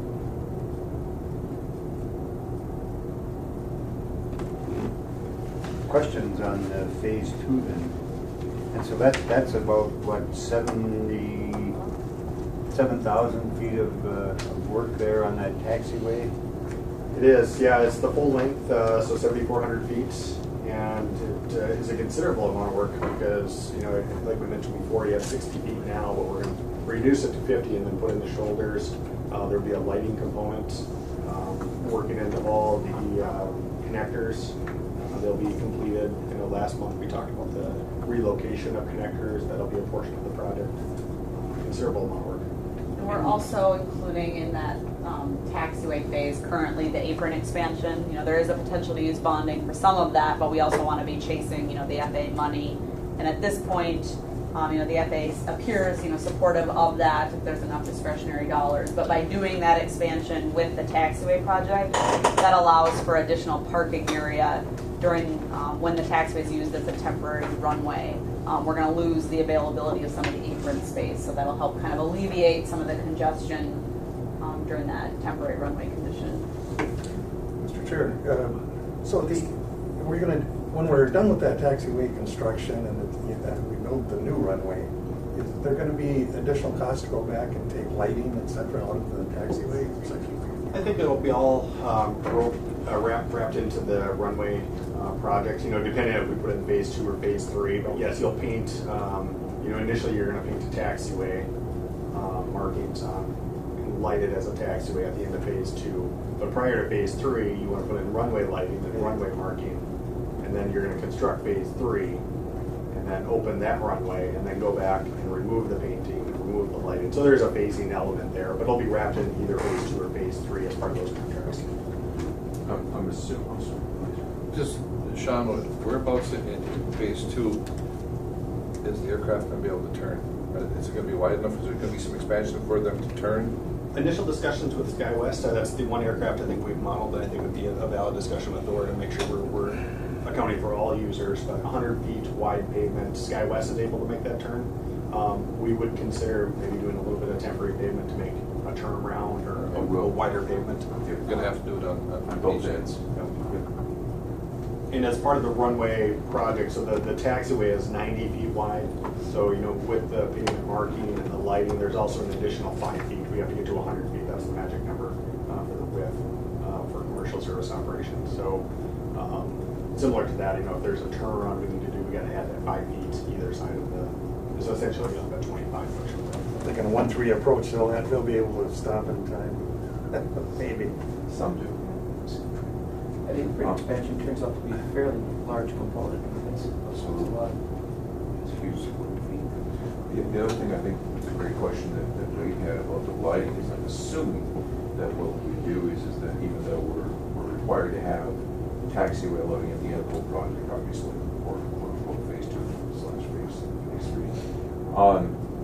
But I'm assuming what we would do is that we would be constructing a good portion of that temporary runway lighting to a taxiway lighting spec, running white runway lights. Would that make sense in that case?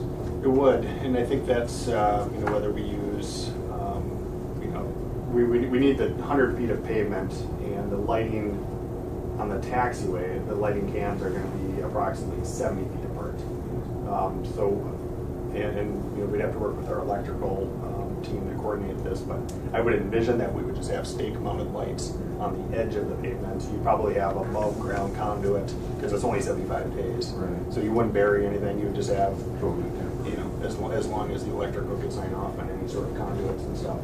We might direct bore under taxiways or whatever we need to do there, but would just be stake-mounted lights. Very simple, nothing over the top, just something to provide lighting and get you through that temporary condition.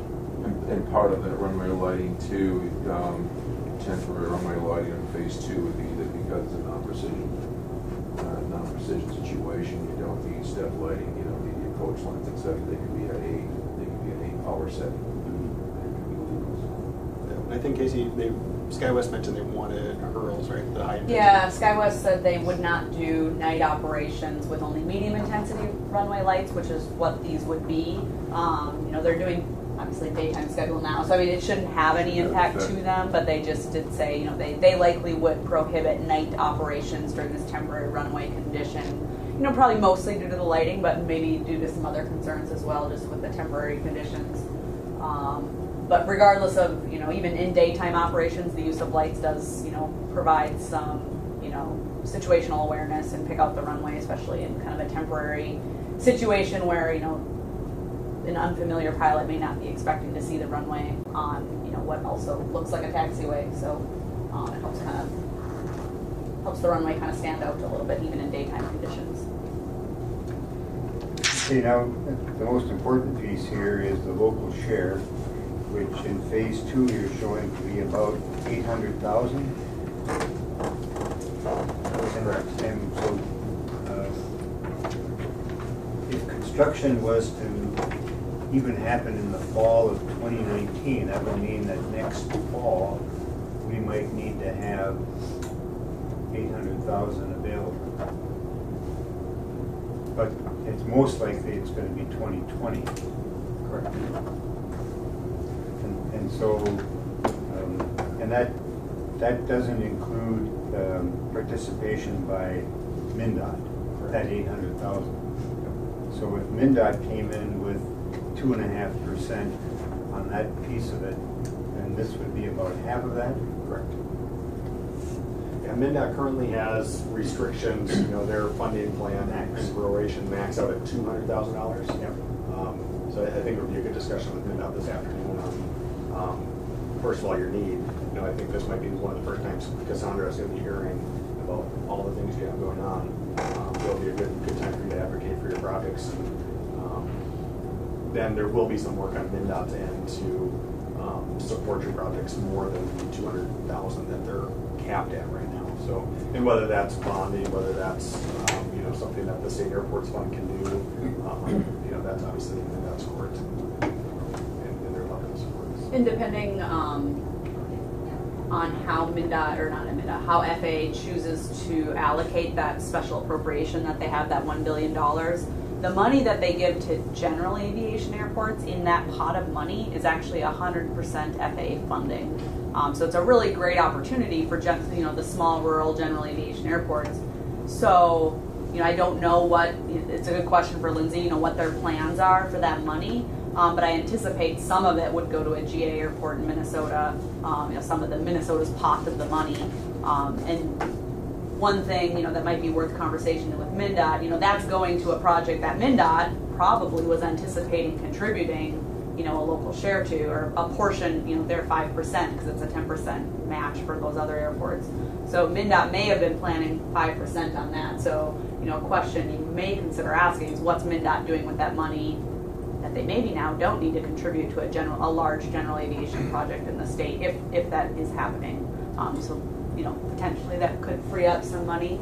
I know they always have more needs than they have money, so they may have other things identified already for that, but that might be worth the conversation.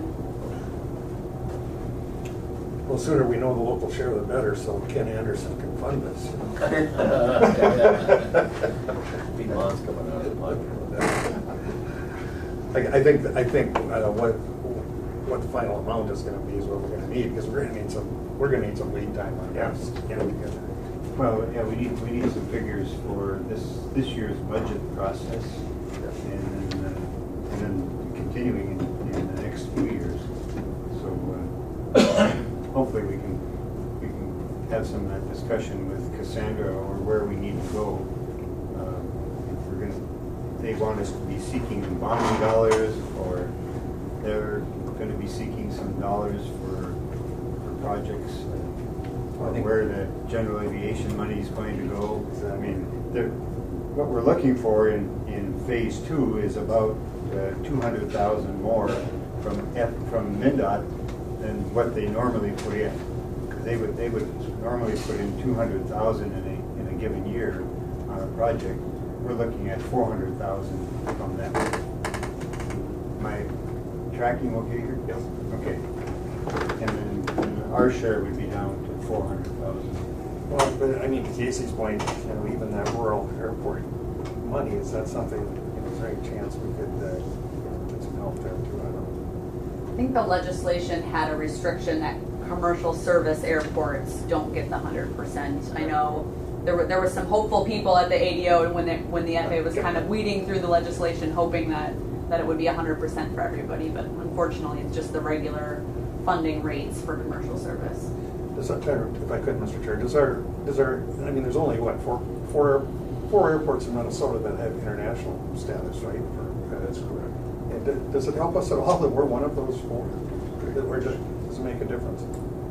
I think the general support from the FAA is, I think they recognize that. You know, the fact that they're moving this project up and allocating some of that funding, but the actual local share, you know, relief, I don't think they have a sense for that. The bonding avenue, I think you have a better story there. You know, going through the MnDOT legislature, going through MnDOT aeronautics, that definitely is the better story. The FAA is.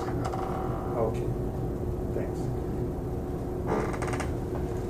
All right, on to phase 3 then. Is that where you want to go, Sean? Sure, yeah. So phase 3 is very similar in cost. You know, so I think, you know, as we talk about the local share, and I think that's the advantage, you know, as we look at these costs, they are big numbers, but the advantage that we have is that we're talking about it right now, and we're meeting with the FAA and MnDOT this afternoon. In your backup, there's a CIP, which is really projecting a lot of those costs. So we do have time to message the need that you guys have. So I think that's going to be a good discussion this afternoon. We talked about the center section, basically how once we're doing that, we're using the taxiway as a temporary runway to maintain commercial service. But yeah, that's a big project. It's 5,500 feet of runway by 150 feet wide shoulders. So it's a substantial endeavor. And hopefully with the temporary runway, if that gets approved, if you will, through the SRM process and everybody everybody's on board with it, you'll have commercial service maintained for that process. Backup. And then phase 4 is just a continuation of the runway project. So it's obviously the newest pavement on the runway, 900 feet on the south end. So in a very similar process. The runway will be back open at that point. So similar to phase 1, when you're operating with a shortened runway, you would do that for phase 4. And that seems very likely, given the age of that pavement down there. I don't know if you've had the opportunity to view it. We haven't done any repairs to that, have we, to that section yet? We haven't, but, and I think for maybe Sean too, it's, even though it's newer, it's, the ride is not great, down there. We certainly see that when we fly in. And so I think the timing of this makes some sense, even if the surface of it looks good, the ride isn't great. You guys probably remember when we put that big culvert underneath and we had all kinds of movement with that. I think that was one of the major repairs we did right afterwards, is to fix that. And I think that's still somewhat there. I mean, we feel it. So I think the timing of it, Bob, is good. I think it would, just to fix some of those issues that we're having. And the FAA monies that have been, I guess, set aside for the airports, goes to 2022? Is that the? The 1 billion? The 1 billion? I believe it does, yeah. But I think even if that's not an option, I think you have support from a discretionary standpoint as well. And how old is that pavement going to be by that time? About 15? 06 to, what year do we have this, 20? So 2022 would be, the grant would be 21, most likely constructed in 22. So we're in that 15 to 18 year range, give or take. So that's not uncommon to have to replace it at that point. And the advantage of showing all these projects together, obviously this is our plan, it's 4 or 5 years out. What that does for your bonding story is that, okay, we're redoing our whole runway. And if you can capture that into a specific time period, a 4 to 5 year time period, you have you capture those costs into a bonding ask. If you spread it out over 10 years, you'll have the multiple asks. So it's from a strategy of finding additional funding, that's part of it as well. And then you'll also find that, in the CIP, we've also included repairing the general aviation apron with a very similar argument of that, after that, the airport pavements are all in really good condition. So that kind of helps that whole bonding story and that message here throughout the year. It's a great summary here on the last page, including the apron. So that's phases 1 through 4. Like I said, we'll be talking more specifically this afternoon and with the FAA. So it's, if anything comes up or you have more questions, just be sure to ask. Is there anything I can answer now? So design on phase 4 will be in 2020? 2021. Design will be 2021? Yep, with construction in 2022 most likely. Okay. Construction in 2022. I was telling Bob, and I apologize to all of you, because I've got, we're working on this huge wastewater project, and I've got a meeting in Ash River. My counterpart, Tom Rukavina, of course, is there in Finland. Is he still, No, he's not gonna. I know he's not going to run, but is he still attempting to? Yeah. And he's done a huge work. I mean, the last $7 million we were able to get for those projects. I mean, I went directly to him. He got me into the Army Corps of Engineers in all places. We went to it and came out with $7 million without tunnel and a dam. And he's been a great partner. I've worked with him all these years. He's a wonderful guy to work with. He has cancer, so he's not going to run again. He runs on passion. He's a lot of fun to work with. So anyway, I just wanted to let you, I wasn't bailing out on you folks in here. So you won't be back for the 11 o'clock session either? No, in fact, I have to be down there. I'm supposed to be there at 12:15. It's for 12:30 meeting, so I have to leave my program up. Okay, I'll later. Okay. Brian is going to come back. Brian's coming back. He had a medical appointment then. All right, so 2022, and so then what is the orange piece on that last recap there? Is that, So that is, so looking at the very last page, this is the 5-year CIP plan. That's that general aviation and commercial service apron combination project that we mentioned that you could potentially do in 5 years. I think as a planning tool, and as we message this to your bonding, your legislature and MnDOT, and as we talked with the FAA today, this will take care of all your payment needs over the next 5 years. Whether it actually happens or not, that's dependent on the local funding scenario and different things that happen over the next 5 years. But what this does is that if you're going to capture bond funds, you want to be able to get as much as you can in one ask. That's what this is. And that's the same pavement maintenance that Anita mentioned. So we're kind of dealing with these things year after year, and there's a cost to that. Eventually, we want to get in there and get those tie downs fixed, and maybe do some concrete hard stands so you don't see the heating and things. So that's where that apron rehab will come into play here. But that's a few years now. So I think the only other question I would have would be your cost estimates. And Benita said that earlier, that we've seen higher bituminous projects, cost projects here than we have maybe other areas of the state. Are you comfortable with the estimates? Because I think we're going to probably use those estimates in order to secure local funding, and so I guess I'm asking, how good is your calculator? Pretty good. We kind of know, obviously there's variations in the market and things that you'll see, but we're fairly conservative in projecting the cost. The scope and scale of the projects really dictate your price. These are big projects, so you're going to get a contractor that's going to come in, and you're going to be they're going to want the work. They're going to want, imagine just 150 feet by 5,400 feet of, no traffic, no cars zipping by you, and they'll be able to just go out there and do their work. So I'm confident with the prices that we have, that you'll be able to adequately budget for them. And one other thing about the cost is, Sean and I, when we do those pavement rehabs, it's such a small quantity. We would see $250 a ton. I mean, crazy prices like that because it's such a small quantity. To Sean's point, we have much larger quantities here where they would actually mobilize, or likely mobilize, their own bituminous plant here to accommodate the work, and that will make the prices completely different than what we see on these small pavement rehab projects.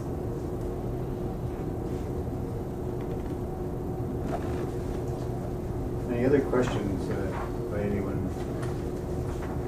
This would literally should put our bituminous surfacing into good standing for the next 15 to 20 years. You'd probably do one of these for a while. Yeah. Mr. Chairman, Please. question, I'm a bit ignorant because I don't attend all the meetings. I'm just wondering about the condition of runway 422.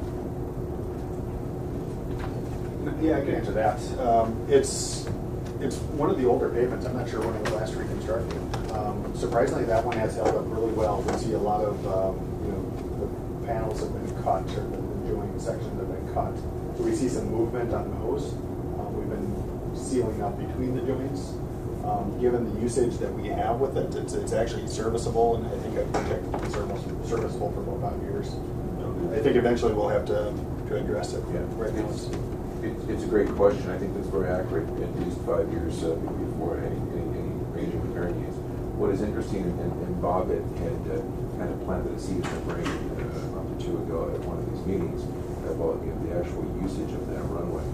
It's literally 2%. It's very, very minimal. That's something we address. Small general aviation. Right. Aircraft. And even those aircraft. Boy, I'll tell you what, the prevailing humidity, it's tough to, it's tough to cheat with, right? Okay, so, yeah, just something to consider in the future, the actual usage, but right now it's in good shape. So project in that runway would be 5+ years. Should we be looking to any kind of a sealer on that runway? Would that prolong the life or anything that we might I think we're doing the crack sealing and the joint repairs. I'm not sure, we've had mixed results with a seal coat. Yes. The FAA requires specific products.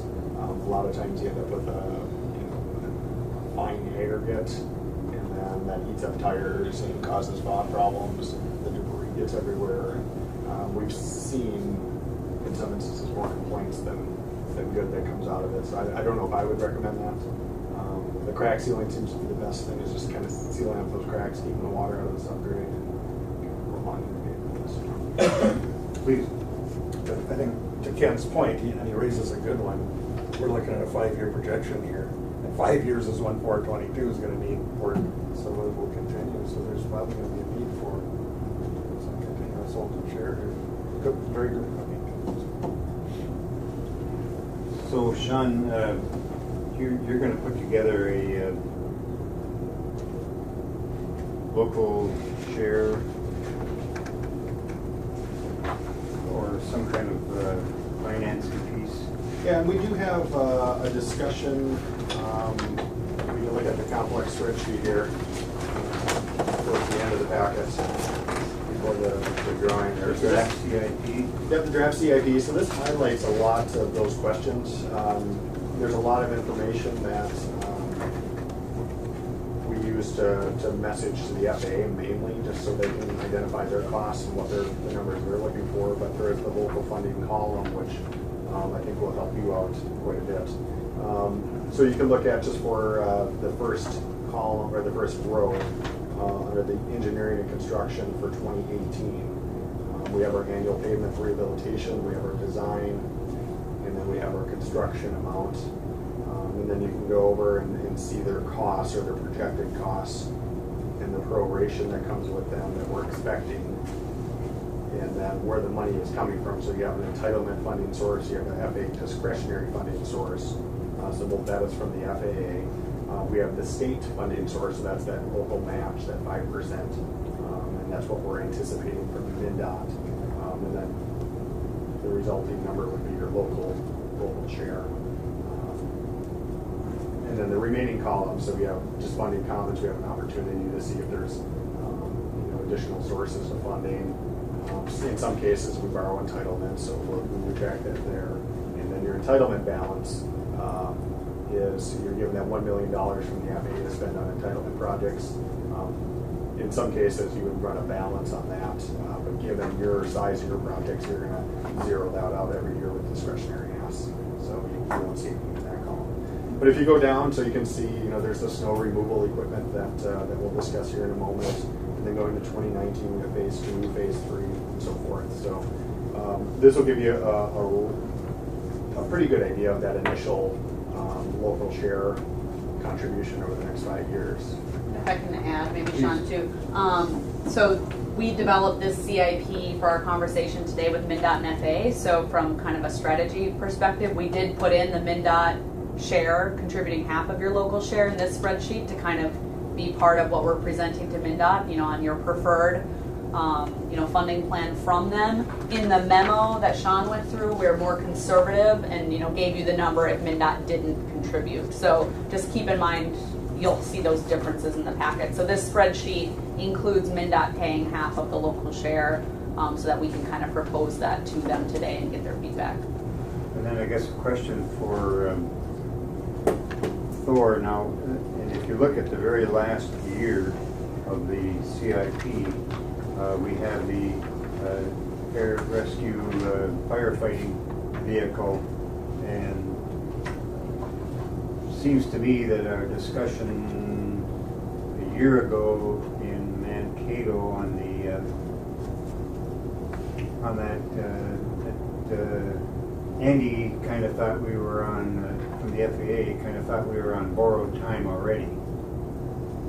And so you think we're going to buy 5 more years of use of the present equipment? I'm confident from a practicality, logical point of view, it'll run 5 years. And we made a pretty good test with it, but in December? I think it was just, Yeah, when the oil fire erupted. Right. So it performed admirably. Yes, it did. And I know the FAA is receptive to considering an ARP vehicle as part of a discretionary grant. So if we would have something catastrophic that would happen to it, I think they would be supportive of tying that in because of its high priority in terms of safety. So if there would be something like that, I think we could build it into the CIP. Good. Okay. That helps to set the stage for the 11 o'clock meeting. Back to you folks, where are we here? And Sure, I think we've we're, approved your contract for the design and for the pavement rehab. Now,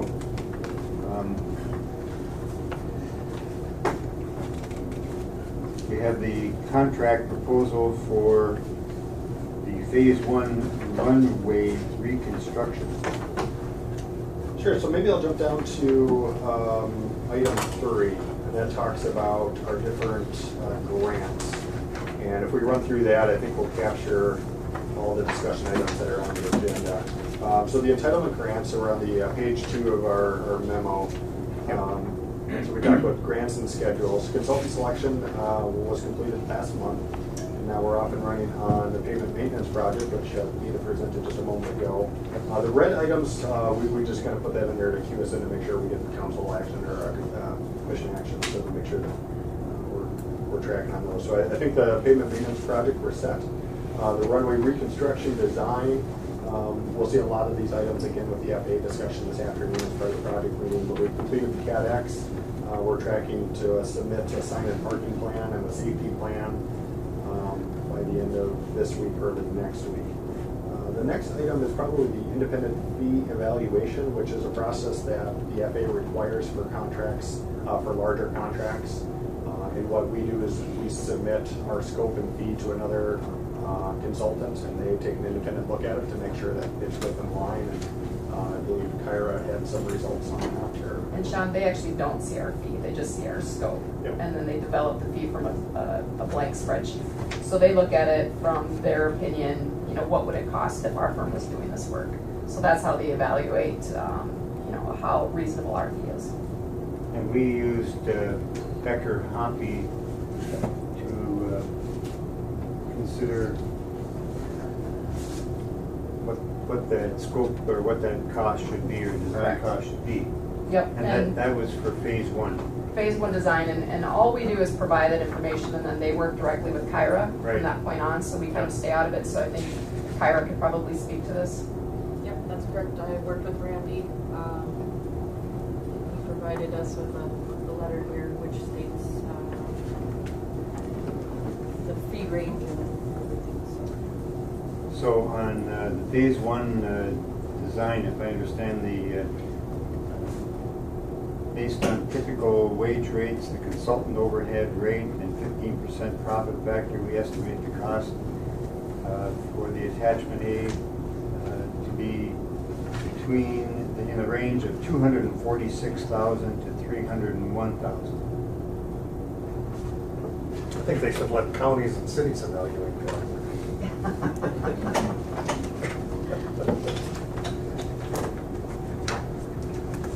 So what do you have a figure for us? Yeah, and then so as part of that, then independently, we submit our proposal to, we sent it to Kyra, and our number was $269,600. $269,600. And so this includes, maybe if I could just recap the scope of the design. So this is for Phase 1 design, as we work through designing and bidding that northern 1,000 feet of construction. We're projecting a bid opening for August 9th or 10th, I believe. So we're kind of working through all that design now and have that bid opening and then will be constructed next year. So it's assembling that bid package that would go with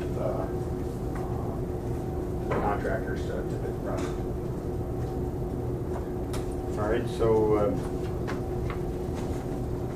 then this would be before the commission right now, that the contract proposal for SEH for the design of the runway reconstruction Phase 1 of $269,600. What is your pleasure with that? And we have the just wanted to check. Independent. Make sure she felt it was in line. All right, I'll move. Motion by, I wanted an official. Yeah, motion talk by to the boss. Commissioner Havlic, second by Commissioner Devonen to approve the contract proposal from SEH for the design of the runway reconstruction phase 1 at $269,600. Discussion on the motion or the proposal. Do you guys ever get to play that role for other? Okay. Yep. Super.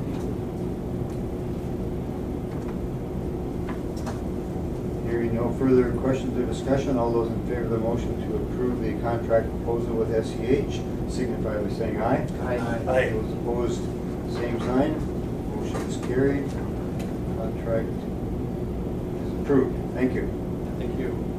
And one item that is a part of this design package is an engineer design report, which is required for the FAA, a pre-design before you go into bidding, but our timeline is so compressed, I have till Monday to work on it. So now that it's approved, I can get to work. So, we've been working on it for some time, so we're just tracking that as a date. The next item on our list is the snow removal equipment, so maybe I'll pass over to Thor. Maybe I don't know if you guys have discussion. Go ahead, Dan. So Thor and I have been talking about this. One of the aspects of the entitlement grant is to try to squeeze in a piece of snow removal equipment because the next few years, obviously, you've seen from what Sean just presented, is that we're going into discretionary year after discretionary year, so on and so forth. And that means trying to get a piece of snow removal equipment is almost impossible. The Trump money this year kind of allowed us to do 2 grants, which is a little bit of an unusual situation. First grant, they're allowing us to move forward with an entitlement, which allows us to actually get a piece of equipment. The second grant is that discretionary grant, which doesn't. So this is probably the only opportunity over the next, maybe even 5 years for us to capture a piece of new equipment for Thor. So the broom has kind of risen to the top. It's at the end of its life.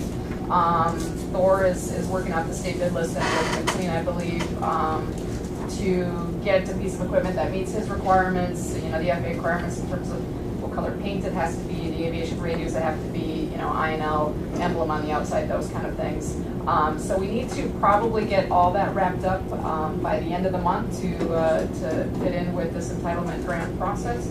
And I think, Thor, you're moving along on that, and so we'll just work with Thor to get those numbers together. I don't know if there's action on the board today that we need, or how that would work. Maybe you can authorize Thor to move forward with that within the budget restraints that we have to get that, to allow us to then get that information and then apply for the FAA grant. Carol's here, I have to behave now. I'll move on that, authorize. So we're authorizing Thor and SEH to develop specifications. Well, we won't develop the specifications. We'll work off the state bid list, which the Okay. specifications are already there, which makes it a lot simpler. Authorizing the airport manager and engineer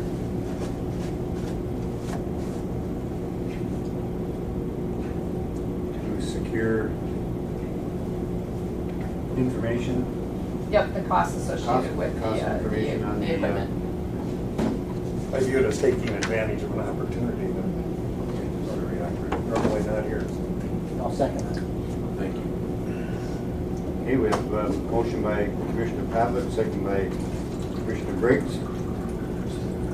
Be clear, Discussion. what time frame is this we're looking at?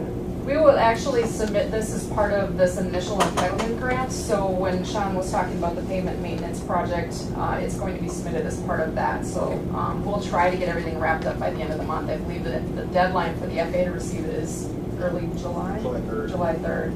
So we need to get it to MnDOT before then, so we're kind of tracking the end of the month. And I'll have Is that it the 3rd or the 10th? It's the 10th? Okay. July. But you guys just gave us an extra week. Yes, yeah. Yes, and it's the most vital piece of normal equipment for operations. And so it's very, very important. And I think you're exactly right. You have to identify your replacement. So now is the time for sure. Even though it's 80 degrees today, we know that there will be some snow. And we would not take delivery of it until the spring of 2019. So So kind of plugging in, looking at the use of the wherever current road, it'll be basically a perfect phasing in of utilities. And that's 95% eligible. And so, and the 5% we should, that would be in our normal 50,000 that we set aside each year to match our entitlement dollars. Okay, further question or discussion? Hopefully early 2019, so we can use it when the winter's good. All right, hearing nothing, all those in favor of the motion then to authorize the airport manager and engineer to secure cost information on snow removal equipment, signify by saying aye. Aye. Those opposed, same sign. Motion is carried. And authorization is approved. All right, further, Sean. And then as part of that entitlement grant, we will need to do a grant submittal, which is, taking the SRE cost, taking the payment maintenance cost, putting in a letter, and formally submitting it to MnDOT, who then works with the FAA for the grant process. So I'm not sure if you need permission or an action item on that to approve submitting that grant request letter. Well, two things here. Do we need to step back on the bullet point there to seek permission to advertise for bids? We could definitely talk about that. So that's part of the discretionary grant. Yep. And as we work through our design now, we will need to start advertising the first part of maybe mid-July in order to meet our bid date. So we won't have another commission meeting between now and then. So we are, yeah, we would like to request permission to advertise that project at this point, so we can meet our schedule and have the bid opening. So we'll have the amount, and their contractors will know that this could be done in 2019, not this fall. Correct. Yeah, we'll put in the bidding documents that it's a 2019 construction project. So they will take and make adjustments for that. Correct. Yep, to hold their prices over the winter. All right. So motion to grant the SCH permission to advertise for bids for the phase 1 of the runway reconstruction project for the bid opening on August the 9th. Motion by Commissioner Briggs. Second by Commissioner Nevenin. Discussion on the motion or the advertising for bids. 19, that'll give us probably better opportunity for a better bid. Absolutely. Hearing no further questions or discussion, all those in favor of the motion signify by saying aye. Aye. Those opposed, same sign. Motion is carried, and the permission is approved. Thank you. So back to your then point on submitting the entitlement grant request under F there. Sure. Maybe let's, if I talk about the discretionary grant, then you can consider both grant applications at the same time. Yes. So since we have the two separate grant applications, we're tracking a discretionary path as well, which we just have some milestones that we'll probably discuss in more detail this afternoon, but we have reviews with the FAA. We're going to advertise for a bid. We get our bid opening, and then we'll have probably most likely a special commission meeting if it works for the commission in early August in order to approve the bids, look at a very similar process for an engineering contract with the IFE process. So we'll have to work on that late July, early August, and then kind of finalize all those costs. So that's the schedule for the discretionary grant. So both grant applications will go in soon, I think, once all the costs are finalized. The entitlement grant will use actual costs, which we'll have quotes and bids and stuff for, and then the SRE. The discretionary grant we're projecting, the FAA wants to have a formal request from the commission to say, this is what we're projecting, and they can run with the process of getting your grant in place with an estimate. So I guess the motion would be submittal of both the entitlement and discretionary grant request. Okay. You've heard that. Was the commission's pleasure. Motion by Commissioner Nevenin to submit the FAA entitlement grant request and the FAA discretionary grant request for the runway reconstruction of Phase 1 project. Second? Second by Commissioner Briggs. Questions or discussion? And I guess maybe we'll maybe hear some dates with the meeting with the FAA today on kind of when they think that they'll get approvals on these kind of things. But I would guess it's probably not going to be till September, would be my guess. The discretionary grant will probably be a late year, although aren't they working under a different calendar? They can, I think they have a little bit more flexibility with the Trump money, I believe. But historically, discretionary grants of that magnitude usually come out after September 1st. And maybe back to the advertising for bids for Phase 1. We're not looking at an option to do construction in 2018 at all? No. Okay. Yeah, I think just with the timing and the reception of the grant and the size of the project and the messaging, we would probably recommend for you to do to your community. We'd recommend, and then you can take advantage of a summer schedule too. You can do the construction in June or July. We have longer days, better weather, less weather effects. And in doing Phase 1, we're going to have some displaced. What is the length of the runway going to end up being about? Because you'll have to displace some portion further than the 1,000 feet that you're planning to do. Right. So we'll have. So right now there's 7,400 feet available on the runway. We're going to construct 1,000 feet, and there's a 1,000 foot safety area. So that leaves 5,400 feet for landing distance for. That's the noted distance from SkyWest, the conversation through SkyWest, and most of the general aviation traffic that Dora would see. There might be a few exceptions, but 5,400 feet, with the adequate fuel loads and things that can accommodate that. Looking back through history, we're fortunate that we had that longer runway, or we wouldn't be able to do this. You would, Amen. You're absolutely right. you'd be out of business. Thank Congressman Overstar. Yes, yeah. What a legacy of All right, so further questions or discussions with regard to the submitting, and then maybe just one further question, and that's the monies that Bemidji or Rochester has. Where's our money, Somebody's got half by our money. Who's got our money? Lindsay's going to talk about that today. Because it's gotten so convoluted with all the maneuvering she's done. So I think she's kind of the banker or the holder of that. So we'll look for an update from Lindsay today on that. Okay, all right. More to come. Which was it, 500? Yeah, I think it's half a 500. million, yeah. Yeah, where's our cash? Where is it this year? Yeah. That's been quite the roundabout. All right, if no further discussion, we will call the motion on the submitting the FAA entitlement grant request and the discretionary grant request for Phase 1 of the runway reconstruction project. All those in favor of the motion signify by saying aye. Aye. Those opposed, same sign. There being none, motion carries, and the approval is given to submit the grant request for both of those,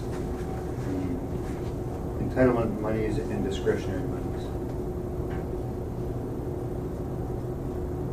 So with that, I'll pass it over to Casey to talk about, this is Phase 1, so we got Phases 2 and 3 coming up, so there's quite a bit on the agenda for today, but Casey will talk about these. Yeah, let's talk through a few planning items related to phases 2 and 3. Some of them we've already talked about.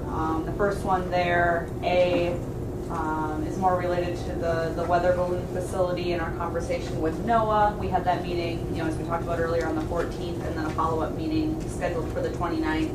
I don't know if there's a whole lot more to add beyond our conversation earlier, but it appears there's good support and opportunity there with NOAA to relocate that facility to make a temporary runway work. So we'll continue coordination there. The safety risk management panel. So this is July 26th at our SEH St. Paul office. We're working with Tracy to kind of help coordinate things for that meeting. It'll be an entire day-long meeting. The FAA will coordinate the invites, and the FA will lead the meeting as well. They have an individual from Chicago. I believe it's Ken Tyra is coming. He will be kind of the meeting facilitator to talk through everything. Ken used to be our 139 inspector. Okay, yep. Oh, really? Yeah, he was going to file the Navy. Okay. I'm sorry. I'm just, Oh, that's very helpful. Forgive me. So more planning to come for that, but that's planned for July 26th. And then just I guess a note on public involvement strategy, as we get into design, especially, as we look forward to construction next year, we'll kind of re-dive into that strategy and see, what we want to do there, what will make sense to kind of share, the project, the reasoning, the funding, all of those things with the community and with the traveling public. I think it's always important to share those things, and then also, just the fact that air service will continue through construction, and just making sure that there's a good message out there with all accurate information will help you develop kind of that messaging and identify the different avenues that we would want to share that through. So more to come on that as we get into design. The SRM panel for certain stakeholders is actually a really good opportunity. I know SkyWest both SkyWest and Delta have several individuals on kind of their airfield construction operations planning. So these are the individuals that really don't ever deal with International Falls, but they get involved when there's construction on an airport that they operate at. So we've been talking with them. They will be there. So it's just a good opportunity to get some of those other stakeholders involved and more in the weeds on the project. Upcoming meeting dates, I mentioned we have a follow-up meeting with NOAA on June 29th. That's at noon. When Tracy confirms that, I believe she'll be sending the invite out for that. And then we have talked with the FAA about doing another kind of project meeting for Phase 1 on July 9th at 8 a.m. This will be both a Phase 1 design meeting as well as an SRM meeting, just kind of coordination plan and pre-planning meeting in preparation for that meeting. The SRM panels on July 26th, and then we are tracking potentially, I think the date Sean had in the schedule for a special commission meeting following the Phase 1 bid opening could be August 10th or about there. So I think that kind of sums up our high-level updates. And Casey, do we have NDOT personnel aware of the July 9th meetings from now on? If we're looking for some funding from them. Yep. I don't know if Don is the one that usually sits in, or there's three of them that all work together, and it's typically whoever has availability, but we do always extend an invite to them, and hopefully they'll be able to attend on the 9th. Very good.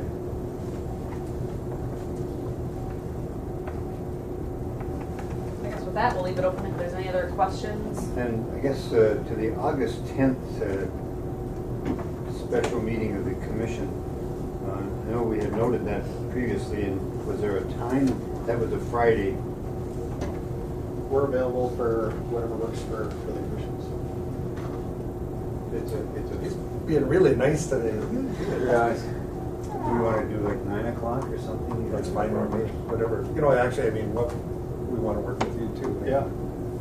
9 would work fine. We most likely would probably be up for the bid opening the day prior, so.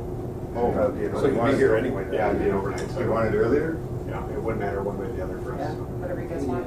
Oh, 8 o'clock then? Sure. What day is that? Okay. Friday the 10th? Friday, what? August. August 10th? August 10th, okay. So that's a special airport commission meeting. Are you going to be staying here in this community? Most likely. Yeah. We should get them out and do something. Yes. Yeah, you're going to be here. Get you on the lake maybe or up the resorts. All right, further on the engineer's report or the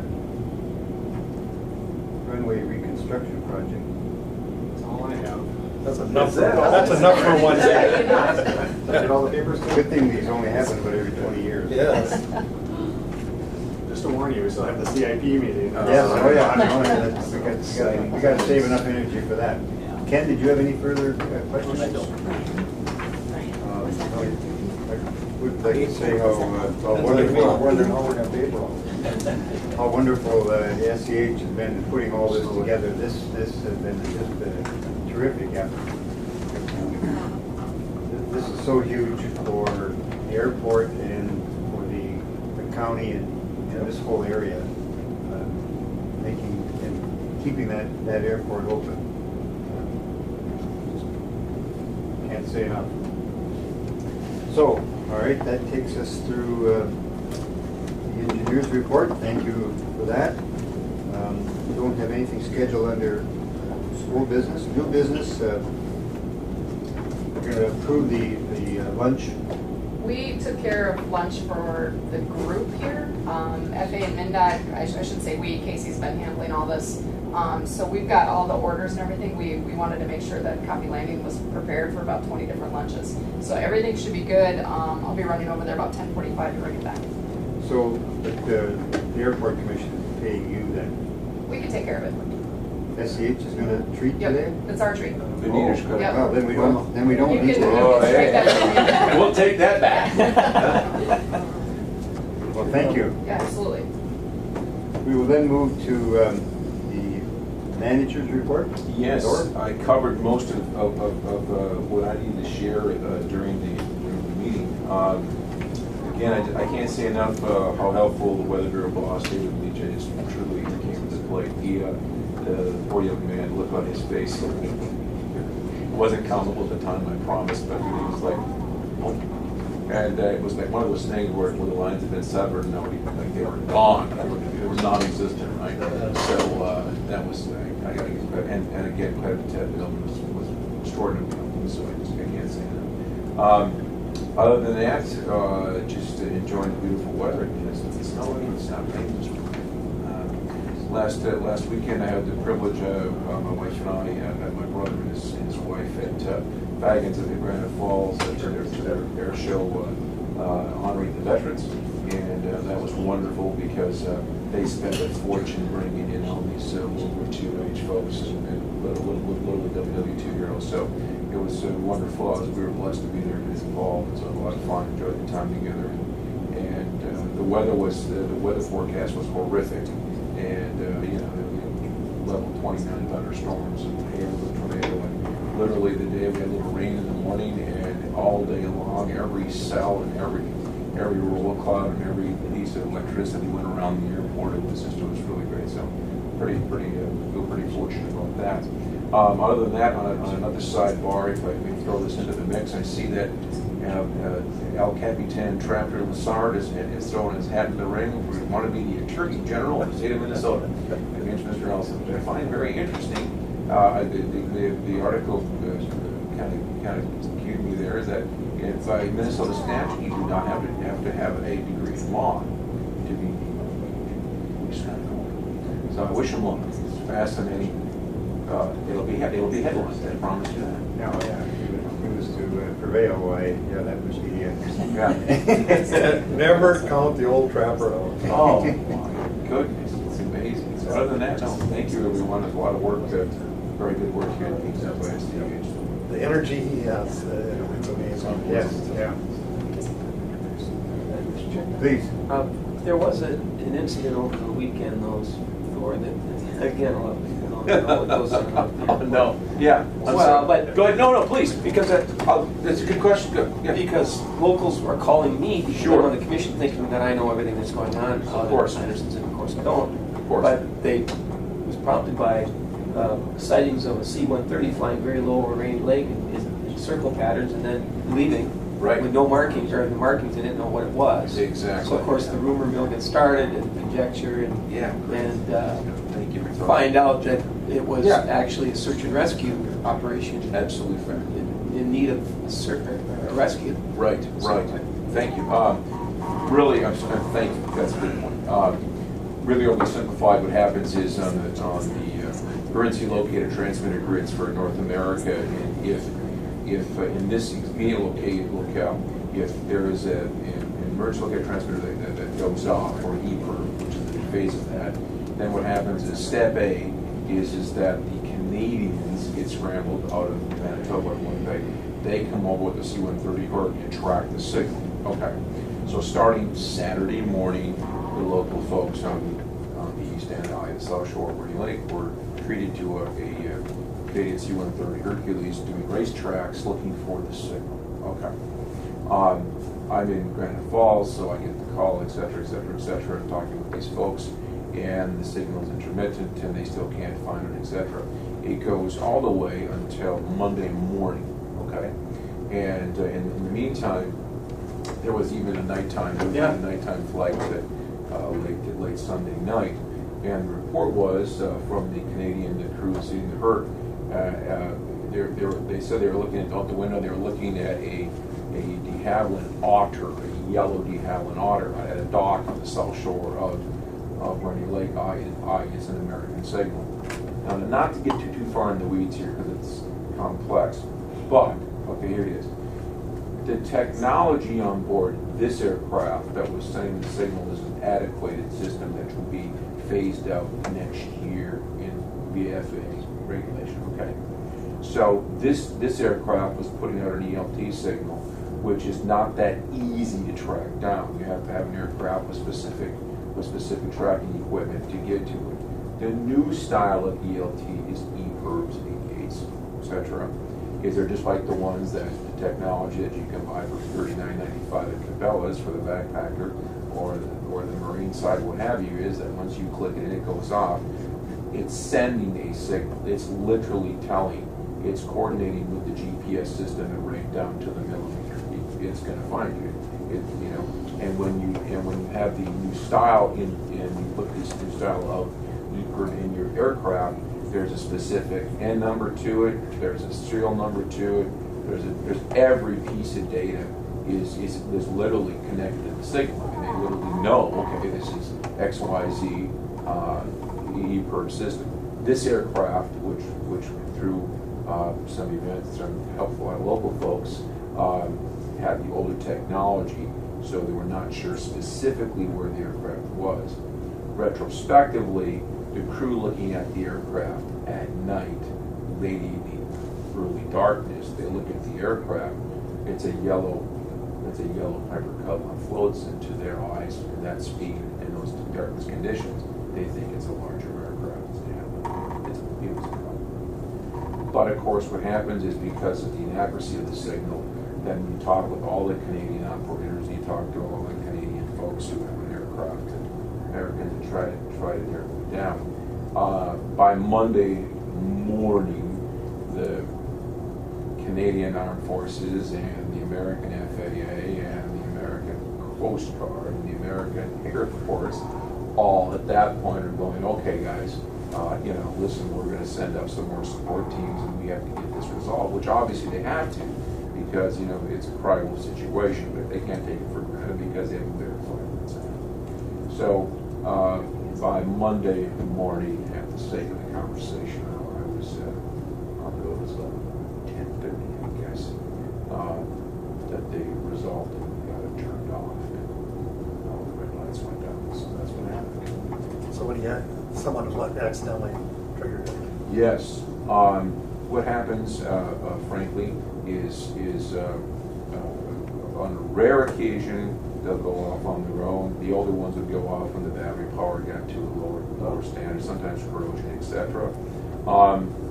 Some of the thoughts that were discussed, and I'm getting this second/third hand, is that there was some severe winds and the aircraft was bumping against the dock, etc. Most likely scenario, generally what happens is generally it's a hard landing, and they say, look, I'm not saying that's the case here, but that's quite often the discussion. They're relatively full crew. In this case, when the individual went to the aircraft, at times it'll do this, not showing that it's transmitting, it actually is. You can't just turn it off, you have to cycle on and off, take the battery pack off, and so on. So, yeah. But thank you for asking. Well, it was pretty. Yeah, so everybody. A lot of rumor out there. Oh, yes, of course. I transgress, but I must share the story. the Canadian C-130 military aircraft have a beautiful dark maroon maple leaf on the side of the aircraft. And a similar scenario 5 or 6 years ago, a lovely elderly lady called and on the Gulf Shores area, and she was looking at the Russians. The Russians were bombing us because she saw the Russians on the side of the aircraft, and she saw the bombs, which are sticks out of fuel tanks, Right. on the side of the airplane, and it was we were very respectful, I promise. By golly, she was down in the basement and had the glass goggles on. I can see where the 2 years of food. And I can see where someone would think those are one. Oh, absolutely, Because sure, they're sweet. sure. So, but thank you, Paul. I honestly forgot totally about it. Maybe purposely they went back there, good mistake. A little excitement. Oh, yeah, there's That was always. a little air show out there. Oh, it's great, right? And isn't that I was on the back interesting? dock, people are, what's that about? I said, I don't know. I said, but if it's a military guy and he's playing around, he's putting himself at risk. Exactly, yeah. So there's always that component. The vast majority of people find it interesting. They say, it's kind of cool what's going on. And there's that, and unfortunately, there's that small segment of pollution. Especially as low as he was. Yeah, he was low. You know, he came in really low, and then Yeah. every circle was lower and lower. Yeah, they were frustrated. They were very frustrated, and that's the reason why in that last pass, they got her dialed in. So. Very good. Great story. Thank you. Secretary's report. You haven't got anything, do you? No, Kara. Your story. That's hard to match. Yeah. No. Employments in the packets, again, up for the month over last year, which I don't know if it's been noted in the past, but when the new flight schedule took place, it was February of 17, and so our employments are continuing to rise even over last year with that new flight schedule. Absolutely. The mayor and I are going to be eating crow here. And how do you argue? And with feathers on. You okay. can't. Oh. You can't. But we did add another flight or two. Well, they haven't taken. You They pushed don't them want on that back. June You 8th. switched it back. Right. So this was not for May. Right, that'll be flight next month. Yeah, I mean, this is 12 flights a week. It's amazing. Holy great. This is wonderful. Also, Sun Country, we're up again over last year. Another flight is going out here at the end of the month, and then I see they have scheduled one for September 9th, I think it is, 9th through the 16th, something like that. So at least we've got a couple in the works for that. Wonderful. The new website is up and live. There's a couple of minor changes that I'm working on with the developers to get updated, but it looks very nice and very clean. So if you want to go on and take a look at that. The airport audit, I've received the prelim reports and we're in the process of reviewing them, and hopefully we should have the final audit for next month's meeting. And then in terms of marketing, Nikki from the Journal contacted me. Our ad for our digital ad has expired, and she's wondering if the commission would like to renew that for an additional 6 months. The cost will stay the same at $180 per month. Yeah, I don't know what numbers they have for people looking at the newspaper. This is just digital, so it doesn't have the actual. So, but don't you have to call up the newspaper to see this one, or? No, when you go to the Journal's website. website, it should automatically be there. Okay, so you don't have to take and have a subscription, internet subscription to see. You get, what is it, 5 You views get 5 a views month? a month. Yeah, Previews. so, All right, so. and she sends me the analytics for that often, and they're pretty good, All right, especially for, the cost and everything isn't too high of a cost for that. so that would be $30 a month, about $1 a day. It's $180. Oh, $180 a month. Ooh, that's a little more. That's $6 a day. I don't know. thoughts on spending $6 a day to have our name on a website? It seems steep to me. It's what? It seems steep to me. Yeah, it does seem to be. So you can, If I can.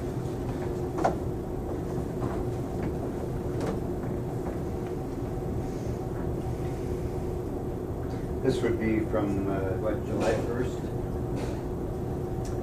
Whenever I contact her, yeah, it would start, so. And we're on there right now. We are not, it's expired. We are not. What do we think for those? It's $180 a month. And was that price? Yep, previously, so it's the same It's the price same- going forward. Same price.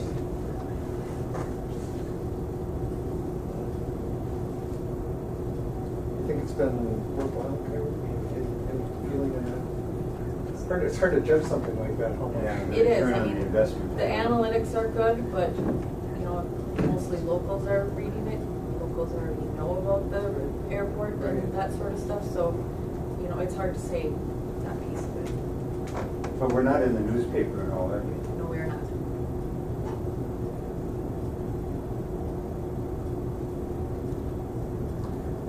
That's the challenge. I mean, it's hard to say how much of those viewers actually translate into users. I mean, it's important to have a presence that people know. So, yeah, I think that, like I say, most of the locals know schedule.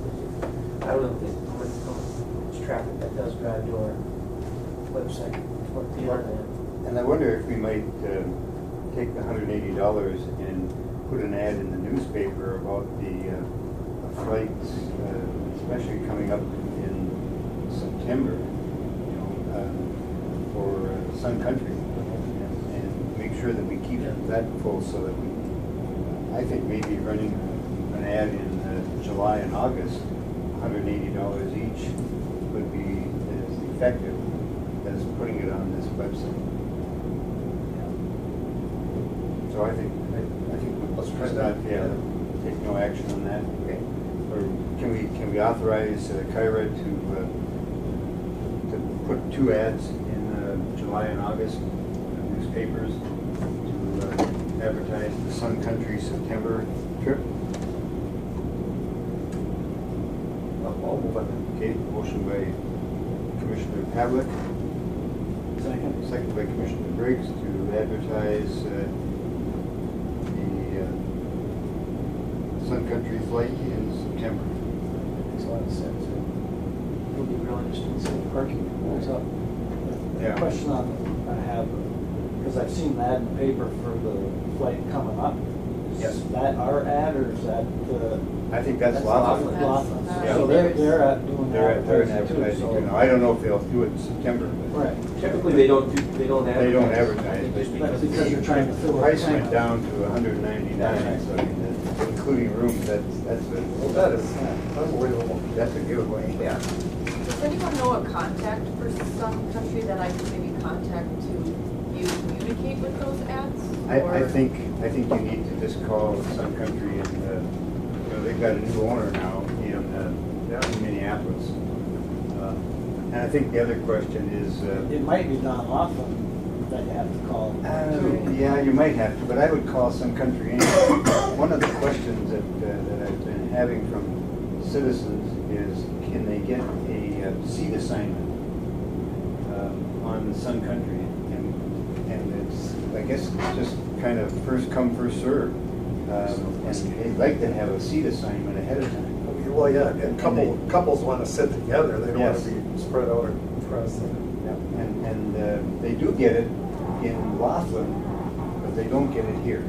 And now, I don't know if it's our system here, or if it's the Sun Country needs to do something with us.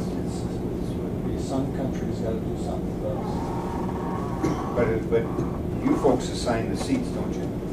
No, No? Sun Country would? Sun Country would have to do it, or Okay. Laughlin themselves. But as it is right now, it's just as you board the plane, you grab a seat. Yeah, all we get is a name. We get a card with a name Okay. that we got to match that person with their ID and give them that boarding pass. Interesting. So I think the question would be, could we have seat assignments out of INL? I did check with Brainerd and Hibbing, and they don't have seat assignments right now either. They thought that was kind of an interesting question, so I'm assuming there's a cost component to it. there may be. EGS or There whatever. may well be. I have no idea. So further on the ad on Sun Country September light, all those in favor of the motion signify by saying aye. Aye. Those opposed, motion is carried, and the ad is approved. So you can let Nikki know that we're gonna put an ad in. Yep. Next, The next one I have is the Rainy Lake Vacation Planner. I was sent the magazine, and there's a sample in our sample ad in the packets there. It would be the same if you chose to advertise in there, the 1/8 page ad at a cost of $4.50. If the commission went ahead with it, I would suggest maybe changing this ad and using the recent one that we used in the border waters.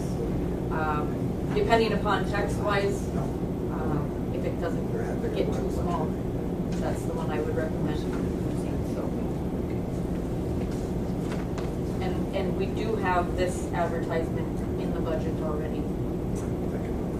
if we went to a larger ad, would that help? It would. Cost-wise, For, if we doubled the size, Yeah. double the cost, Quarter page is $7.50 and a about half page is. $300 more. Yeah. I think it'd be well to do that in that magazine, because that goes all over to the Mall of America advertise. Motion then to do a quarter page ad in the Rainy Lake vacation plan. Motion by Commissioner Nevena, second. second by Commissioner Briggs. Discussion?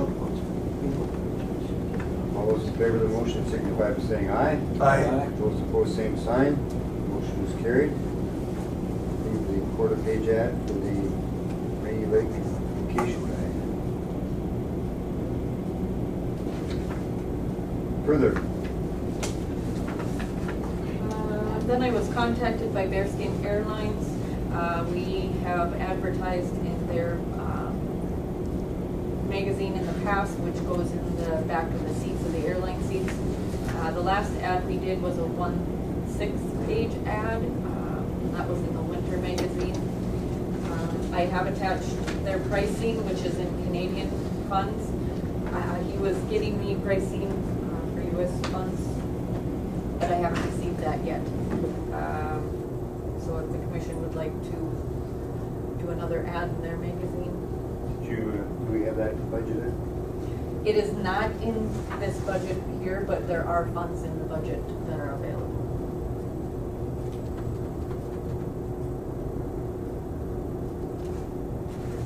What's your thoughts on advertising in the Bearskin Airlines?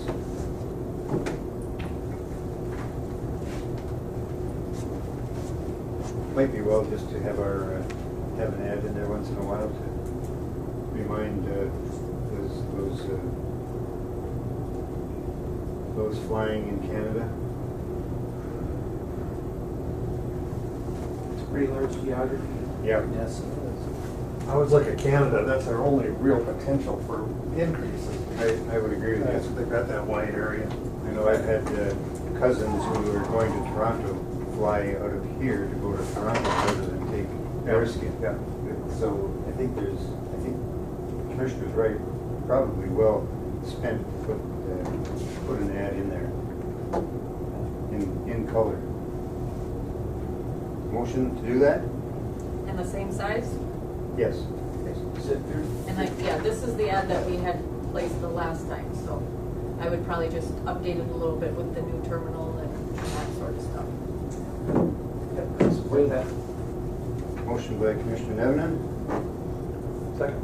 second by Commissioner Pavlik to advertise in the Bearskin Airlines magazine. One-sixth ad, 1/6 page. Did you want to do just the winter one again, or which? Yeah, I think just the winter would be good. Further discussion? All those in favor signify by saying aye. Aye. Those opposed, same sign. Motion is carried. Ad is approved. Thank you. Further? That's all I have. All right. Oh, I did have, I yeah. put this in the packets for that cost of customs, and they're moving. And then we will be having an annual cost for going forward for their data. This is Customs and Border Protection for the connections that they need to have with Verizon, and it's going to be an annual recurring cost of $9,600 a year. To have them connected up the way they want to be, and they're in order to connect up, it was an additional $3,000. So you can see that the total estimated cost overall is going to be about $14,000. But they're going to be one of our clients, and so we base that cost. And that's going to be, the initial one is going to be covered under the Phase 2 project. Yep, and then going forward, they said that for some odd reason, IML has kind of slid under the radar with having their data paid for them. All other airports, we're the only airport that doesn't. Hasn't been, yeah. All right, let's see, next meeting of the commission. Reports from members. Anything? I would just like to put on the next agenda that we review the administrative secretary and review going through. Okay. We have to do it in conjunction with KEDA. Okay.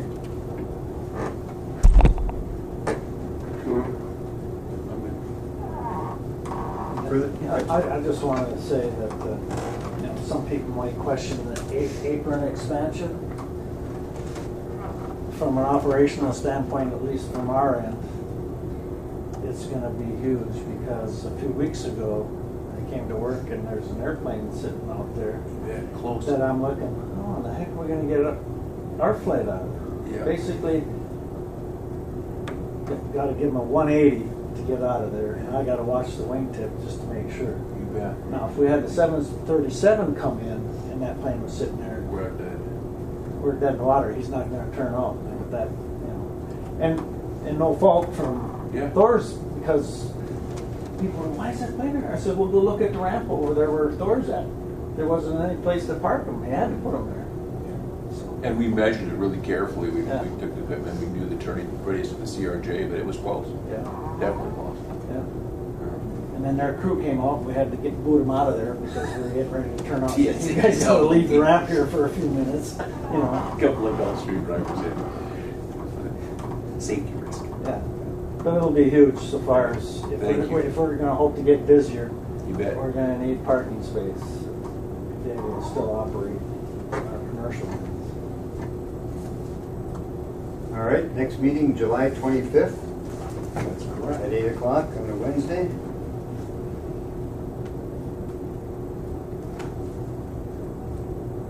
Anything further to come before the commission at this time? We'll be starting at 11 o'clock with the capital improvement plan review with the FAA and Int'l. Nothing further to come before the commission. Let's stand adjourned. Thank you. Thank you.